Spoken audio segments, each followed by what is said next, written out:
ಓಂ ಶಾಂತಿ. ಸಂವಿಧಾನ ಯೂಟ್ಯೂಬ್ ಚಾನೆಲ್ನ ಎಲ್ಲ ಆತ್ಮೀಯ ಸಹೋದರ ಸಹೋದರಿಯರಿಗೂ ಇಂದಿನ ಸಂಚಿಕೆಗೆ ಸ್ವಾಗತ. ಒಂದು ದ್ವೀಪ ಅಂತಂದ್ರೆ ಒಂದು ಪ್ರದೇಶ ಅಥವಾ ಒಂದು ಊರು, ಅದರ 4 ಕಡೆ ನೀರಿನಿಂದ ಆವರಿಸಿದೆ. ಹೇಗೆ ನಮ್ಮ ಭಾರತದ ಅಂಡಮಾನ್ ನಿಕೋಬಾರ್ ದ್ವೀಪಗಳಿದಾವಲ್ವಾ, ಹಾಗೆ ಅದೊಂದು ಪ್ರದೇಶ. ಆ ದ್ವೀಪದಲ್ಲಿ ಶ್ರೀಮಂತಿಕೆ, ಸಮಯ, ಜ್ಞಾನ, ದುಃಖ, ಸಂತೋಷ ಮತ್ತು ಪ್ರೀತಿ ಎಂಬ ಅನೇಕ ಭಾವನೆಗಳು ವಾಸ ಮಾಡ್ತಾ ಇದ್ವು. ಒಂದು ಸಲ ಅವರೆಲ್ರಿಗೂ ಏನ್ ಸಮಾಚಾರ ಗೊತ್ತಾಗುತ್ತೆ ಅಂತಂದ್ರೆ, ಆ ದ್ವೀಪ ಮುಳುಗುವಂತದ್ದಾಗಿದೆ ಅಂತ ಹೇಳ್ಬಿಟ್ಟು ಸಮಾಚಾರ ಸಿಗುತ್ತೆ. ಆಗ ಅವರೆಲ್ಲರೂ ಕೂಡ ವಿಚಾರ ಮಾಡ್ತಾರೆ, ಸರಿ ಒಂದು ನಮ್ಮದೇ ಆದ ದೋಣಿಯನ್ನ ನಿರ್ಮಾಣ ಮಾಡೋಣ, ಆ ಸಮಯ ಬರೋಕ್ಕಿಂತ ಮುಂಚೆ ಇಲ್ಲಿಂದ ಬೇರೆ ಸುರಕ್ಷಿತವಾದ ಸ್ಥಳಕ್ಕೆ ಹೋಗೋಣ ಅಂತ ಹೇಳ್ಬಿಟ್ಟು. ಆದ್ರೆ ಪ್ರೀತಿ ಮಾತ್ರ ಆ ಸ್ಥಳವನ್ನ ಬಿಟ್ಟು ಹೋಗ್ಬೇಕು ಅಂತ ಹೇಳ್ಬಿಟ್ಟು ನಿರ್ಣಯ ಮಾಡಿರೋದಿಲ್ಲ. ಸೊ ಆ ಸಮಯ ಒಂದಿನ ಬಂದ್ ತಲುಪ್ತು. ಎಲ್ಲರೂ ಕೂಡ ತಮ್ಮ ತಮ್ಮ ಪೂರ್ವವಾಗಿ ನಿರ್ಮಾಣ ಮಾಡಿರುವಂತಹ ತಮ್ಮ ದೋಣಿಗಳನ್ನ ಉಪಯೋಗ ಮಾಡ್ಕೊಂಡು ಹೋಗ್ಬೇಕು ಅಂತ ಹೇಳ್ಬಿಟ್ಟು ಪ್ರಾರಂಭ ಮಾಡ್ತಾರೆ. ಅವಾಗ ಶ್ರೀಮಂತಿಕೆ ತನ್ನ ವಿಶಾಲವಾದ ದೋಣಿಯನ್ನ ತೆಗೆದುಕೊಂಡು ಹೋಗ್ತಾ ಇರುತ್ತೆ. ಪ್ರೀತಿ ಶ್ರೀಮಂತಿಕೆ ಹತ್ರ ಹೋಗ್ಬಿಟ್ಟು ಕೇಳುತ್ತೆ, ನನ್ನನ್ನು ಕೂಡ ನಿನ್ನ ಜೊತೆ ಕರೆದುಕೊಂಡು ಹೋಗು ಅಂತ ಹೇಳ್ಬಿಟ್ಟು. ಅವಾಗ ಶ್ರೀಮಂತಿಕೆ ತಿರುಗಿ ನೋಡುತ್ತೆ ತನ್ನ ದೋಣಿಯನ್ನ. ಅದರ ತುಂಬಾ ಹಣ, ಒಡವೆ, ವಸ್ತ್ರಗಳೆಲ್ಲಾನು ಕೂಡ ತುಂಬಿದೆ. ಅದಕ್ಕೆ ಶ್ರೀಮಂತಿಕೆ ಹೇಳುತ್ತೆ, ಕ್ಷಮೆ ಮಾಡು, ನನ್ನ ದೋಣಿಯಲ್ಲಿ ಜಾಗ ಇಲ್ಲ ಅಂತ ಹೇಳ್ಬಿಟ್ಟು. ಮತ್ತೆ ಅದು ಮುಂದೆ ಹೋಗುತ್ತೆ. ಅವಾಗ ಪ್ರೀತಿ ದುಃಖದ ಹತ್ರ ಹೋಗುತ್ತೆ, ನನ್ನನ್ನು ಕೂಡ ನಿನ್ನ ಜೊತೆಯಲ್ಲಿ ಕರೆದುಕೊಂಡು ಹೋಗು ಅಂತ ಹೇಳ್ಬಿಟ್ಟು ಕೇಳ್ಕೊಳ್ಳುತ್ತೆ. ಅವಾಗ ದುಃಖ ಹೇಳುತ್ತೆ, ನಾನು ತುಂಬಾ ದುಃಖಿ ಆಗಿದ್ದೇನೆ, ನಾನು ಒಂಟಿಯಾಗಿ ಪ್ರಯಾಣ ಮಾಡ್ಬೇಕು, ಕ್ಷಮೆ ಮಾಡು ಅಂತ ಹೇಳ್ಬಿಟ್ಟು ಮುಂದೆ ಹೊರಟೋಗುತ್ತೆ.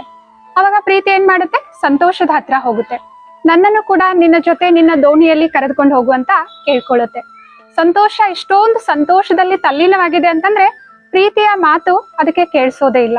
ಸೊ ಅದು ಕೂಡ ಮುಂದೆ ಹೋಗುತ್ತೆ. ಸೊ ಅವಾಗ ಒಂದು ಮೆಲ್ಲನೆಯ ಧ್ವನಿಯಲ್ಲಿ ಒಂದು ಧ್ವನಿ ಕೇಳಿಸುತ್ತೆ, ಕೂಗು ಕೇಳಿಸುತ್ತೆ, ಹೇ ಪ್ರಿಯ ಗೆಳೆಯ, ಬಾ ಬಂದು ಕುಳಿತುಕೋ ನನ್ನ ದೋಣಿಯಲ್ಲಿ ಅಂತ ಹೇಳ್ಬಿಟ್ಟು. ಅವಾಗ ಪ್ರೀತಿ ಹೋಗ್ಬಿಟ್ಟು ಆ ದೋಣಿಯಲ್ಲಿ ಕುಳಿತುಕೊಳ್ಳುತ್ತೆ, ಒಂದು ಸುರಕ್ಷಿತವಾದ ಸ್ಥಳವನ್ನ ತಲುಪುತ್ತೆ. ಅವಾಗ ಆ ಪ್ರೀತಿಯ ಮುಂದೆ ಇರುವಂತಹ ಜ್ಞಾನವನ್ನ ಪ್ರೀತಿ ಕೇಳುತ್ತೆ, ನನ್ನನ್ನ ಇಲ್ಲಿ ಕರೆದುಕೊಂಡು ಬಂದವರು ಯಾರು ಅಂತ ಹೇಳ್ಬಿಟ್ಟು. ಅವಾಗ ಜ್ಞಾನ ಹೇಳುತ್ತೆ, ನಿನ್ನನ್ನ ಇಲ್ಲಿ ಕರೆದುಕೊಂಡು ಬಂದವರು ಸಮಯ ಅಂತ ಹೇಳ್ಬಿಟ್ಟು. ಅವಾಗ ಪ್ರೀತಿ ಕೇಳುತ್ತೆ, ಸಮಯ ಯಾಕೆ ನನ್ಗೆ ಸಹಾಯ ಮಾಡ್ತು ಅಂತ ಹೇಳ್ಬಿಟ್ಟು. ಅದಕ್ಕೆ ಜ್ಞಾನ ಹೇಳುತ್ತೆ, ಯಾಕೆಂದ್ರೆ ಕೇವಲ ಸಮಯಕ್ಕೆ ಮಾತ್ರ ಗೊತ್ತಿದೆ ಪ್ರೀತಿಯ ಬೆಲೆ ಏನು ಅಂತ ಹೇಳ್ಬಿಟ್ಟು ಅಂತ ಹೇಳುತ್ತೆ. ಈ ಜಗತ್ನಲ್ಲಿ ನಾವು ಅತ್ಯಂತ ಸುಂದರವಾದ ಭಾವನೆಯ ಬಗ್ಗೆ ಯೋಚನೆ ಮಾಡ್ತೀವಿ ಅಂತಂದ್ರೆ, ನಮ್ಮೆಲ್ಲರ ಮನಸ್ಸಿನಲ್ಲಿ ಮೊದಲಿಗೆ ನೆನಪಿಗೆ ಬರುವಂತಹ ಭಾವನೆ ಅಂತಂದ್ರೆ ಅದುವೇ ಪ್ರೀತಿಯಾಗಿದೆ. ಈ ಪ್ರೀತಿ ಎಲ್ಲಾ ಸಂಬಂಧಗಳ ತಳಪಾಯ ಆಗಿದೆ, ಫೌಂಡೇಶನ್ ಆಗಿದೆ.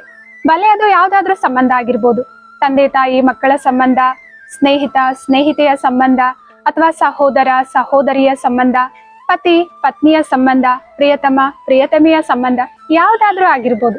ಎಲ್ಲಾ ಸಂಬಂಧಗಳ ತಳಪಾಯ ಈ ಪ್ರೀತಿಯಾಗಿದೆ. ಹೇಗೆ ಒಂದು ಮನೆ ಜಾಸ್ತಿ ಸಮಯ ಬಾಳಿಕೆ ಬರಬೇಕು, ಸದೃಢವಾಗಿರ್ಬೇಕು ಅಂತಂದ್ರೆ ಆ ಮನೆಯ ತಳಪಾಯವನ್ನ ಗಟ್ಟಿಯಾಗಿ ನಿರ್ಮಾಣ ಮಾಡಲಾಗುತ್ತೆ. ಸೊ ಹಾಗೇನೆ ಯಾವುದೇ ಸಂಬಂಧ ಸರಿಯಾಗಿರ್ಬೇಕು, ಜಾಸ್ತಿ ಸಮಯದವರೆಗೂ ನಮ್ ಜೊತೆ ಇರ್ಬೇಕು ಅಂತಂದ್ರೆ ಪ್ರೀತಿ ಅದರ ತಳಪಾಯ ಆಗಿದೆ. ಪ್ರೀತಿ 2 ಹೃದಯಗಳನ್ನ ಹತ್ತಿರ ತರುತ್ತೆ. ಪ್ರೀತಿ ಮನಸ್ಸುಗಳನ್ನ ಹಗುರ ಮಾಡುತ್ತೆ. ಪ್ರೀತಿ ಈ ಜಗತ್ತಿನ ಮೂಲ ಶಕ್ತಿಯಾಗಿದೆ. ಪ್ರೀತಿ ಇನ್ನೊಬ್ಬರನ್ನ ಮುಂದೆವರಿಸುವಂತದ್ದಾಗಿದೆ. ಒಬ್ಬರಿಗೆ ಪ್ರೀತಿ ನೀಡೋದು ಒಂದು ಕೊಡುಗೆ ಆಗಿದೆ, ಒಬ್ಬರಿಂದ ಪ್ರೀತಿಯನ್ನ ಪಡೆಯೋದು ಒಂದು ಗೌರವವಾಗಿದೆ. ಈ ಪ್ರೀತಿ ಕೇವಲ ಗುಣ ಮಾತ್ರ ಅಲ್ಲ, ಇದು ಶಕ್ತಿ ಕೂಡ ಆಗಿದೆ. ಸೊ ಪರಿವಾರದಲ್ಲಿ ನಮ್ಮನ್ನ ಪ್ರೀತಿಸೋರು ಇದ್ದಾರೆ ಅಂತಂದ್ರೆ ಅದೇ ಒಂದು ನಮ್ಗೆ ಶಕ್ತಿ ಇದ್ದಂತೆ. ನಮ್ಮ ಜೀವನದಲ್ಲಿ ಬರುವಂತಹ ಎಲ್ಲಾ ಪರಿಸ್ಥಿತಿಗಳನ್ನ ಸರಾಗವಾಗಿ ನಾನು ಪಾರ್ ಮಾಡ್ಬೇಕು ಅಂತಂದ್ರೆ ಈ ಪ್ರೀತಿ ನನ್ಗೆ ಶಕ್ತಿಯನ್ನ ನೀಡುತ್ತೆ. ಸೊ ಇಂತಹ ಪ್ರೀತಿ ಎಲ್ಲಾ ಸಂಬಂಧಗಳಲ್ಲಿ ಇರುತ್ತೆ. ಮೊದಲಿಗೆ ಎಲ್ಲಾ ಸಂಬಂಧಗಳು ಚೆನ್ನಾಗೇ ಇರ್ತವೆ. ಆದ್ರೆ ಹೋಗ್ತಾ ಹೋಗ್ತಾ ಯಾಕೆ ಆ ಸಂಬಂಧಗಳಲ್ಲಿ ಪ್ರೀತಿ ಅನ್ನೋದು ಕಡಿಮೆ ಆಗ್ತಾ ಹೋಗುತ್ತೆ? ಏನ್ ಕಾರಣ ಇದಕ್ಕೆ? ಪ್ರೀತಿ ಅನ್ನೋದು ಸಮಯದ ಜೊತೆಗೆ ಕಡಿಮೆ ಆಗತ್ತಾ ಅಥವಾ ಏನು ಸತ್ಯ ಇಲ್ಲಿ? ಸೊ ಪ್ರೀತಿ ಸಂಬಂಧಗಳಲ್ಲಿ ಕಡಿಮೆ ಆಗೋದಕ್ಕೂ ಕೂಡ ಕೆಲವೊಂದು ಕಾರಣಗಳಿದಾವೆ. ಮೊದಲನೇ ಕಾರಣ ಅಂತಂದ್ರೆ, ನಾವು ನಮ್ಮ ಜೊತೆಯಲ್ಲಿರುವಂತವರ ಅವಗುಣಗಳನ್ನ ಅಥವಾ ಬಲಹೀನತೆಗಳನ್ನ ಯಾವಾಗ ನೋಡ್ಲಿಕ್ಕೆ ಪ್ರಾರಂಭ ಮಾಡ್ತೀವಿ ಮತ್ತು ಅವುಗಳ ಬಗ್ಗೆ ಯಾವಾಗ ಮಾತಾಡ್ಲಿಕ್ಕೆ ಪ್ರಾರಂಭ ಮಾಡ್ತೀವಿ, ಅಂತ ಸಮಯದಲ್ಲಿ ಪ್ರೀತಿ ಆ ಸಂಬಂಧದಲ್ಲಿ ಕಡಿಮೆ ಆಗ್ಲಿಕ್ಕೆ ಪ್ರಾರಂಭ ಆಗುತ್ತೆ. ಉದಾಹರಣೆಗೆ, ನಾವೇನು ಎಲ್ಲರೂ ಕೂಡ ಪರ್ಫೆಕ್ಟ್ ಆಗಿ ಪರಿಪೂರ್ಣರಲ್ಲ. ನಮ್ಮೆಲ್ಲರ ಹತ್ರನೂ ಕೂಡ ಬಲಹೀನತೆಗಳಿದಾವೆ. ಕೆಲವೊಬ್ರ ಹತ್ರ ಜೋರಾಗಿ ಮಾತಾಡೋ ಬಲಹೀನತೆ ಇರ್ಬೋದು, ಕೆಲವೊಬ್ರ ಹತ್ರ ಇನ್ನೊಬ್ರಿಗೆ ಹೇಳ್ಬೇಕಾದ್ರೆ ನಮ್ರತೆಯಿಂದ ಹೇಳುವಂತಹ ಸಂಸ್ಕಾರ ಇಲ್ಲದೆ ಇರ್ಬೋದು, ಕೆಲವೊಬ್ರು ಮುಖದ ಮೇಲೆ ನೇರವಾಗಿ ಹೇಳುವಂತ ಅಭ್ಯಾಸ ಇರ್ಬೋದು ಅವ್ರಿಗೆ. ಕೆಲವೊಬ್ರು ಯಾವಾಗ್ಲೂ ಕೂಡ ಲೇಟ್ ಆಗಿ ಬರುವಂತ ಬಲಹೀನತೆ ಇರ್ಬೋದು ಅವ್ರ ಹತ್ರ.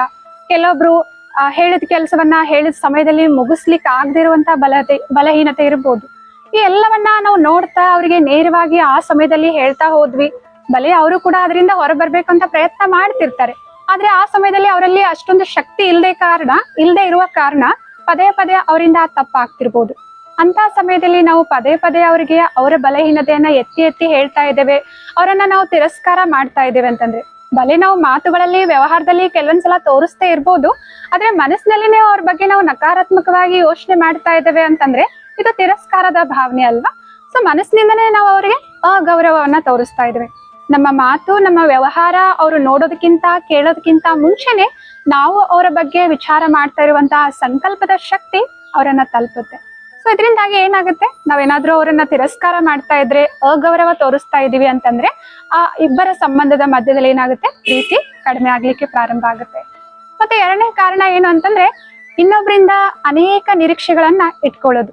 ಸೊ ನಾನೇನ್ ಇಷ್ಟಪಡ್ತೇನೆ ಅವರು ಅದನ್ನ ಇಷ್ಟಪಡ್ಲಿ, ನಾನು ಎಲ್ಲಿ ಹೋಗ್ಬೇಕು ಅನ್ಕೊಳ್ತೀನಿ ಆ ಸ್ಥಳಕ್ಕೆ ಅವರು ಹೋಗ್ಲಿಕ್ಕೆ ಇಷ್ಟಪಡ್ಲಿ, ನಾನು ಯಾರ ಜೊತೆ ಮಾತಾಡ್ಲಿಕ್ಕೆ ಇಷ್ಟಪಡ್ತೇನೆ, ಯಾರನ್ನ ಇಷ್ಟಪಡ್ತೇನೆ ಅವರು ಕೂಡ ಅವ್ರ ಜೊತೆ ಮಾತಾಡ್ಲಿಕ್ಕೆ ಇಷ್ಟಪಡ್ಲಿ, ನನ್ಗೆ ಯಾವ ಬಣ್ಣದ ಬಟ್ಟೆ ಧರಿಸ್ಲಿಕ್ಕೆ ಇಷ್ಟ ಆಗುತ್ತೆ ಅವರು ಕೂಡ ಅದನ್ನೇ ಇಷ್ಟಪಡ್ಲಿ.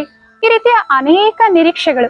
ನಾನು ಹೇಗಿದ್ದೀನಲ್ವಾ ಅವರು ನನ್ನ ತರನೇ ಆಗ್ಲಿ ಅಂತ ಹೇಳ್ಬಿಟ್ಟು. ಯಾಕೆಂದ್ರೆ ನಾನು ಅವರನ್ನ ತುಂಬಾ ಪ್ರೀತಿ ಮಾಡ್ತೇನೆ. ಸೊ ಈ ರೀತಿ ಇನ್ನೊಬ್ರಿಂದ ಅನೇಕ ನಿರೀಕ್ಷೆಗಳು. ನಾನು ಸಿಟ್ಟು ಮಾಡ್ಕೊಂಡ್ರೆ ಅವ್ರು ಯಾವಾಗ್ಲೂ ಸಹನೆ ಮಾಡ್ಬೇಕು, ನನ್ನಿಂದ ಏನಾದ್ರೂ ಆದ್ರೆ ಅವ್ರು ಯಾವಾಗ್ಲೂ ಕ್ಷಮೆ ಮಾಡ್ಬೇಕು, ನನ್ನ ಜೊತೆ ಯಾವಾಗ್ಲೂ ಅವರು ಚೆನ್ನಾಗೇ ಮಾತಾಡ್ಬೇಕು. ಈ ರೀತಿ ಅನೇಕ ನಿರೀಕ್ಷೆಗಳು. ಈ ನಿರೀಕ್ಷೆಗಳಿಂದನೂ ಕೂಡ ಏನಾಗ್ತಿರುತ್ತೆ, ಆ ಸಂಬಂಧದಲ್ಲಿ ಪ್ರೀತಿ ಏನಾಗ್ತಿರುತ್ತೆ, ಕಡಿಮೆ ಆಗ್ತಿರುತ್ತೆ. ಮತ್ತೆ ಕೆಲವೊಂದ್ಸಲ ಪ್ರೀತಿ ಮತ್ತು ಈ ಮೋಹ ಅಂತಂದ್ರೆ ಅಟ್ಯಾಚ್ಮೆಂಟ್ಗೆ ಇರುವಂತಹ ವ್ಯತ್ಯಾಸವನ್ನ ನಾವು ತಿಳಿದುಕೊಳ್ಳದೆ ಪ್ರೀತಿಯನ್ನ ಮೋಹ ಅಂತಾನೆ ತಿಳ್ಕೊಳ್ತೇವೆ, ಅಥವಾ ಮೋಹವನ್ನ ಪ್ರೀತಿ ಅಂತ ಹೇಳ್ಬಿಟ್ಟು ಈ ರೀತಿ ಮಿಸ್ಅಂಡರ್ಸ್ಟ್ಯಾಂಡ್ ಮಾಡ್ಕೊಳ್ತೇವೆ. ಸೊ ಹೇಗೆ ಅಂತಂದ್ರೆ, ಪ್ರೀತಿ ಏನಾಗಿದೆ, ಪ್ರೀತಿಯಲ್ಲಿ ಸ್ವತಂತ್ರತೆ ಇದೆ, ಆದ್ರೆ ಮೋಹದಲ್ಲಿ ಬಂಧನ ಇದೆ. ಸೊ ಒಬ್ಬ ವ್ಯಕ್ತಿ ಭಗವಂತನ ಹತ್ರ ಕೇಳ್ತಾರೆ, ಒಂದು ಪ್ರಶ್ನೆ ಕೇಳ್ತಾರೆ, ಭಗವಂತ ನಿನ್ನ ಪ್ರೀತಿಗೂ ಮತ್ತೆ ಮನುಷ್ಯರ ಪ್ರೀತಿಗೂ ಏನ್ ವ್ಯತ್ಯಾಸ ಅಂತ ಹೇಳ್ಬಿಟ್ಟು ಕೇಳ್ತಾರೆ. ಅವಾಗ ಭಗವಂತ ಮುಗುಳ್ನಗ್ತಾ ಆಕಾಶದ ಕಡೆ ತೋರಿಸ್ತಾರೆ, ಅಲ್ಲಿ ನೋಡು ಅಂತ ಹೇಳ್ಬಿಟ್ಟು. ಒಂದು ಹಕ್ಕಿ ಸ್ವಚ್ಛಂದವಾಗಿ ಆಕಾಶದಲ್ಲಿ ಹಾರಾಡ್ತಾ ಇದೆ. ಅವಾಗ ಭಗವಂತ ಹೇಳ್ತಾರೆ, ನೋಡು ಅದು ನನ್ನ ಪ್ರೀತಿಯಾಗಿದೆ ಅಂತ ಹೇಳ್ಬಿಟ್ಟು. ಮತ್ತೆ ಇನ್ನೊಂದು ದೃಶ್ಯವನ್ನ ತೋರಿಸ್ತಾರೆ, ಅಲ್ಲಿ ನೋಡು ಅಂತ ಹೇಳ್ಬಿಟ್ಟು. ಒಂದು ಮನೆಯಲ್ಲಿ ಒಂದು ಪಂಜರದಲ್ಲಿ ಒಂದು ಪಕ್ಷಿ ಮುಖವನ್ನ ಮುದುಡಿಸ್ಕೊಂಡು ಕೂತ್ಕೊಂಡಿದೆ, ಅದಕ್ಕೆ ಖುಷಿನೇ ಇಲ್ಲ, ಆ ರೀತಿ ಕೂತ್ಕೊಂಡಿದೆ. ಅಲ್ಲಿ ನೋಡು ಅದು ಮನುಷ್ಯರ ಪ್ರೀತಿಯಾಗಿದೆ ಅಂತ ಹೇಳ್ಬಿಟ್ಟು. ಅಂದ್ರೆ ಪ್ರೀತಿಯಲ್ಲಿ ನಾವೇನ್ ಹೇಳ್ತೀವಿ, ನನ್ಗೆ ಈ ಪಕ್ಷಿ ಅಂದ್ರೆ ತುಂಬಾ ಇಷ್ಟ, ಇದಕ್ಕೆ ಏನ್ ಬೇಕೋ ಎಲ್ಲಾನು ನಾನು ಕೊಡ್ತೇನೆ, ಇದನ್ನ ನಾನು ದಿನಾಲು ನೋಡ್ಬೇಕು, ಇದು ನನ್ನ ಜೊತೆನೆ ಇರ್ಲಿ ಅಂತ ಹೇಳ್ಬಿಟ್ಟು ಆ ಪಕ್ಷಿಯನ್ನ ಪಂಜರದಲ್ಲಿ ನಾವು ಹಿಡಿದು ಇಟ್ಟಿದ್ದೇವೆ. ಆದ್ರೆ ಆ ಪಕ್ಷಿಗೆ ಏನಾಗ್ತಿದೆ ಒಳಗಡೆ ಭಾವನೆ, ನಾವು ಅದರ ಸ್ವತಂತ್ರವನ್ನ ಕಿತ್ಕೊಂಡಿದ್ದೇವೆ, ಅದರ ಪರಿವಾರದಿಂದ ಅದನ್ನ ದೂರ ಮಾಡಿದ್ದೇವೆ. ಇದು ಯಾವುದ್ರ ಬಗ್ಗೆನೂ ನಮ್ಗೆ ಗಮನ ಇಲ್ಲ.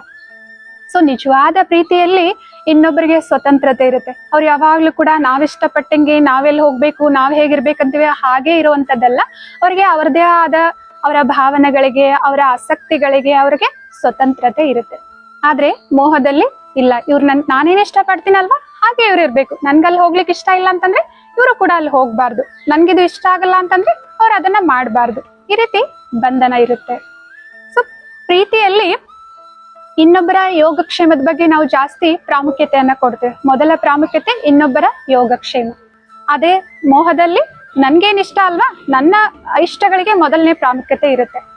ಹೇಗೆ ತಂದೆ ತಾಯಿದು ಮಕ್ಕಳೊಂದಿಗೆ ಪ್ರೀತಿ ಇದ್ದೇ ಇರುತ್ತೆ. ಸೊ ಮಗು ಓದ್ತಾ ಚೆನ್ನಾಗಿ ಓದ್ಬಿಟ್ಟು ಸ್ಕಾಲರ್ಶಿಪ್ ಏನಾದ್ರು ತಗೊಂಡ್ಬಿಟ್ಟು ಬೇರೆ ಸ್ಥಳಕ್ಕೆ, ಒಳ್ಳೆ ಕಾಲೇಜ್ ಆಗಿರ್ಬೋದು, ಯೂನಿವರ್ಸಿಟಿ ಆಗಿರ್ಬೋದು, ಅಥವಾ ಜಾಬೇ ಆಗಿರ್ಬೋದು, ಬೇರೆ ಸ್ಥಳಕ್ಕೆ ಹೋಗಿ ಅವ್ರಿಗೊಂದು ಅವಕಾಶ ಸಿಕ್ತು ಅಂತಂದ್ರೆ ಅಲ್ಲಿ ಹೋಗಿ ಅವರು ಕೆಲಸ ಮಾಡಿದ್ರು ಅಥವಾ ವಿದ್ಯಾಭ್ಯಾಸ ಮಾಡಿದ್ರು ಅಂತಂದ್ರೆ ಅವರ ಜೀವನ ಏನಾಗುತ್ತೆ, ಪ್ರಜ್ವಲ ಆಗುತ್ತೆ, ಭವಿಷ್ಯ ತುಂಬಾ ಚೆನ್ನಾಗಿರುತ್ತೆ ಅಂತಂದ್ರೆ ಅಂತ ತಂದೆ ತಾಯಿಗಳು ಏನ್ ಮಾಡ್ತಾರೆ, ಸರಿ ಮಗು ಹೋಗ್ಲಿ, ಅವಕಾಶವನ್ನ ಬಳಸ್ಕೊಳ್ಳಿ, ಸೊ ಈಗಿನ ಈ ವರ್ತಮಾನ ಸಮಯವನ್ನ ಮಾತ್ರ ನಾವು ನೋಡ್ಬಾರ್ದು ಅಂತ ಆ ಮಗುವಿಗೆ ಆ ಅವಕಾಶವನ್ನ ಉಪಯೋಗ ಮಾಡ್ಲಿಕ್ಕೆ ಪ್ರೇರಣೆ ಮಾಡ್ತಾರೆ. ಸರಿ ಆಯ್ತು, ನೀನ್ ಹೋಗು, ಈ ಅವಕಾಶವನ್ನ ಬಳಸ್ಕೋ, ನಿನ್ನ ಭವಿಷ್ಯವನ್ನ ಸೊ ಬೆಳಗಿಸ್ಕೋ ಅಂತ ಮುಂದೆ ಹೋಗ್ಲಿಕ್ಕೆ ಪ್ರೋತ್ಸಾಹ ನೀಡ್ತಾರೆ. ಅದೇ ಅಟ್ಯಾಚ್ಮೆಂಟ್ ಇದ್ರೆ ಏನು ಬೇಕಾಗಿಲ್ಲ, ಈ ಅವಕಾಶ ಎಲ್ಲ ಎಷ್ಟು ದಿನ ಇರ್ತೇವೆ, ನೀನ್ ನಮ್ ಜೊತೆನೆ ಇರು, ನಮ್ ಕಣ್ ಮುಂದೆನೆ ಇರು, ಅಲ್ಲೆಲ್ಲ ಹೋದ್ರೆ ನಿಂಗೆ ಕಷ್ಟ ಆಗ್ಬೋದು, ಇಷ್ಟು ದಿನದವರೆಗೂ ನಿಮ್ಮನ್ನ ಬಿಟ್ಟಿರ್ಲಿಕ್ಕೆ ಅಥವಾ ನಿನ್ನನ್ನು ಬಿಟ್ಟಿರ್ಲಿಕ್ಕೆ ಆಗೋದಿಲ್ಲ ಅಂತ ಹೇಳ್ಬಿಟ್ಟು ಆ ತಂದೆ ತಾಯಿ ಅವಕಾಶವನ್ನ ಉಪಯೋಗ ಮಾಡ್ಲಿಕ್ಕೆ ಕೊಡೋದಿಲ್ಲ. ಸೊ ಭಲೆ ಆ ಮಗು ತಂದೆ ತಾಯಿ ಮೇಲೆ ಪ್ರೀತಿ ಇರೋ ಕಾರಣ ಅವಕಾಶವನ್ನ ಬಿಟ್ಟಿರ್ಬೋದು ಆ ಸಮಯದಲ್ಲಿ, ಬಟ್ ಎಂದೋ ಒಂದ್ಸಲ ಜೀವನದಲ್ಲಿ ಏನಾದ್ರೂ ಕಷ್ಟ ಪರಿಸ್ಥಿತಿ ಬಂತು, ಹಣಕಾಸಿನ ಏರುಪೇರು ಆಗ್ತಾ ಇತ್ತು ಅಂತಂದ್ರೆ ಆ ಮಗುವಿಗೆ ನೆನಪು ಬರುತ್ತಲ್ವಾ, ನಾನು ಅವತ್ತೇನಾದ್ರೂ ಆ ಅವಕಾಶ ಉಪಯೋಗ ಮಾಡ್ಕೊಂಡಿದ್ದೆ ಅಂತಂದ್ರೆ ಇವತ್ತು ನನ್ಗೆ ಇಷ್ಟೊಂದು ಹಣಕಾಸಿನ ತೊಂದರೆ ಬರ್ತಿರ್ಲಿಲ್ಲ, ನನ್ನ ಭವಿಷ್ಯ ಇನ್ನೂ ಉಜ್ವಲವಾಗಿರ್ತಾ ಇತ್ತು ಅಂತ ಅವ್ರಿಗೆ ಎಲ್ಲೋ ಒಂದ್ ಕಡೆ ಬೇಜಾರಂತೂ ಆಗ್ತಾ ಇರುತ್ತೆ ಅಲ್ವಾ. ಸೊ ಅದ್ರಿಂದ ಪ್ರೀತಿಯಲ್ಲಿ ನಮ್ಗಿಂತ ಮೊದಲು ಇನ್ನೊಬ್ಬರ ಯೋಗಕ್ಷೇಮವನ್ನ ನಾವು ನೋಡ್ತೇವೆ. ಆದ್ರೆ ಮೋಹದಲ್ಲಿ ಏನಾಗುತ್ತೆ, ನನ್ಗೇನ್ ಇಷ್ಟ ಅಲ್ವಾ ಅದನ್ನ ನಾನು ಇನ್ನೊಬ್ರಿಗೆ ಹೇಳ್ತಾ ಇರ್ತೇನೆ, ಹಾಗೆ ಅವ್ರು ನಡೆದುಕೊಳ್ಬೇಕು ಅಂತ ಹೇಳ್ಬಿಟ್ಟು ನಾನು ವಿಚಾರ ಮಾಡ್ತೇನೆ. ಪ್ರೀತಿ ಏನ್ ಮಾಡುತ್ತೆ, ಎರಡು ಹೃದಯಗಳನ್ನ ಹತ್ತಿರ ತರುತ್ತೆ. ಸೊ ಹೇಗೆ ಅಂತಂದ್ರೆ ಒಂದ್ಸಲ ಒಬ್ಬ ಗುರುಗಳು ತಮ್ಮ ಶಿಷ್ಯಂದ್ರೊಂದಿಗೆ ಕಾಶಿಯಲ್ಲಿ ಗಂಗಾ ಘಾಟಲ್ಲಿ ಸ್ನಾನ ಮಾಡೋದಕ್ಕಾಗಿ ಹೋಗ್ತಾ ಇರ್ತಾರೆ. ಅಲ್ಲಿ ಕೆಲವೊಂದ್ ಜನರು ಪರಸ್ಪರ ಏನ್ ಮಾಡ್ತಾ ಇದ್ರೆ ಜೋರಾಗಿ ಕೂಗಾಡ್ತಾ ಮಾತಾಡ್ತಾ ಇದ್ದಾರೆ, ಅಂತಂದ್ರೆ ಜಗಳ ಮಾಡ್ತಾ ಇದ್ರೆ, ಸಿಟ್ಟಿನಿಂದ ಜಗಳ ಮಾಡ್ತಾ ಇದ್ದಾರೆ. ಅವಾಗ ಗುರುಗಳು ಶಿಷ್ಯಂದ್ರಿಗೆ ಕೇಳ್ತಾರೆ, ಇವ್ರು ಯಾಕೆ ಎಷ್ಟೊಂದು ಜೋರಾಗಿ ಮಾತಾಡ್ತಾ ಇದ್ದಾರೆ ಅಂತ ಹೇಳ್ಬಿಟ್ಟು. ಅದರಲ್ಲಿ ಒಬ್ಬ ಶಿಷ್ಯ ಹೇಳ್ತಾರೆ, ಗುರುಗಳೇ, ಯಾವಾಗ ನಾವು ಸಿಟ್ಟು ಮಾಡ್ಕೊಳ್ತೇವೆ, ನಮ್ಮ ಮನಸ್ಸಿನ ಶಾಂತಿಯನ್ನ ಕಳೆದುಕೊಳ್ತೇವೆ, ಅವಾಗ ಜೋರಾಗಿ ಮಾತಾಡ್ತೇವೆ ಅಂತ ಹೇಳ್ಬಿಟ್ಟು. ಅದಕ್ಕೆ ಗುರುಗಳು ಹೇಳ್ತಾರೆ, ಅದು ಓಕೆ, ಆದ್ರೆ ಅಷ್ಟು ಜೋರಾಗಿ ಯಾಕೆ ಹೇಳ್ಬೇಕು, ಅವ್ರು ಏನ್ ಹೇಳ್ಬೇಕಂತಾರಲ್ವಾ ಅದನ್ನು ನಿಧಾನವಾಗಿ ಮೆಲ್ಗೆ ಹೇಳ್ಬೋದಲ್ವಾ, ಅಲ್ಲೇ ಹತ್ರದಲ್ಲಿ ಇದಾರಲ್ವಾ ಎಲ್ರು ಅಂತ ಕೇಳ್ತಾರೆ. ಅದಕ್ಕೆ ಯಾವ ಶಿಷ್ಯಂದ್ರಿಗೂ ಏನ್ ಹೇಳ್ಬೇಕು ಅಂತ ಅರ್ಥ ಆಗೋದಿಲ್ಲ, ಸುಮ್ನೆ ಆಗ್ತಾರೆ. ಆಗ ಗುರುಗಳೇ ಹೇಳ್ತಾರೆ, ನೋಡಿ, ಯಾವಾಗ್ಲಾದ್ರೂ ನಾವು ಇನ್ನೊಬ್ಬ ವ್ಯಕ್ತಿಯ ಮೇಲೆ ಕೋಪ ಮಾಡ್ಕೊಳ್ತೀವಲ್ವಾ, ಆ ಇಬ್ಬರ ವ್ಯಕ್ತಿಗಳ ಹೃದಯದ ಮಧ್ಯ ದೂರಿತನ ಉಂಟಾಗುತ್ತೆ. ಸೊ ಆ ದೂರಿತನವನ್ನ ಅವರು ಗಮನದಲ್ಲಿ ಇಟ್ಕೊಂಡ್ಬಿಟ್ಟು ಅಷ್ಟು ಜೋರಾಗಿ ಹೇಳ್ತಾರೆ.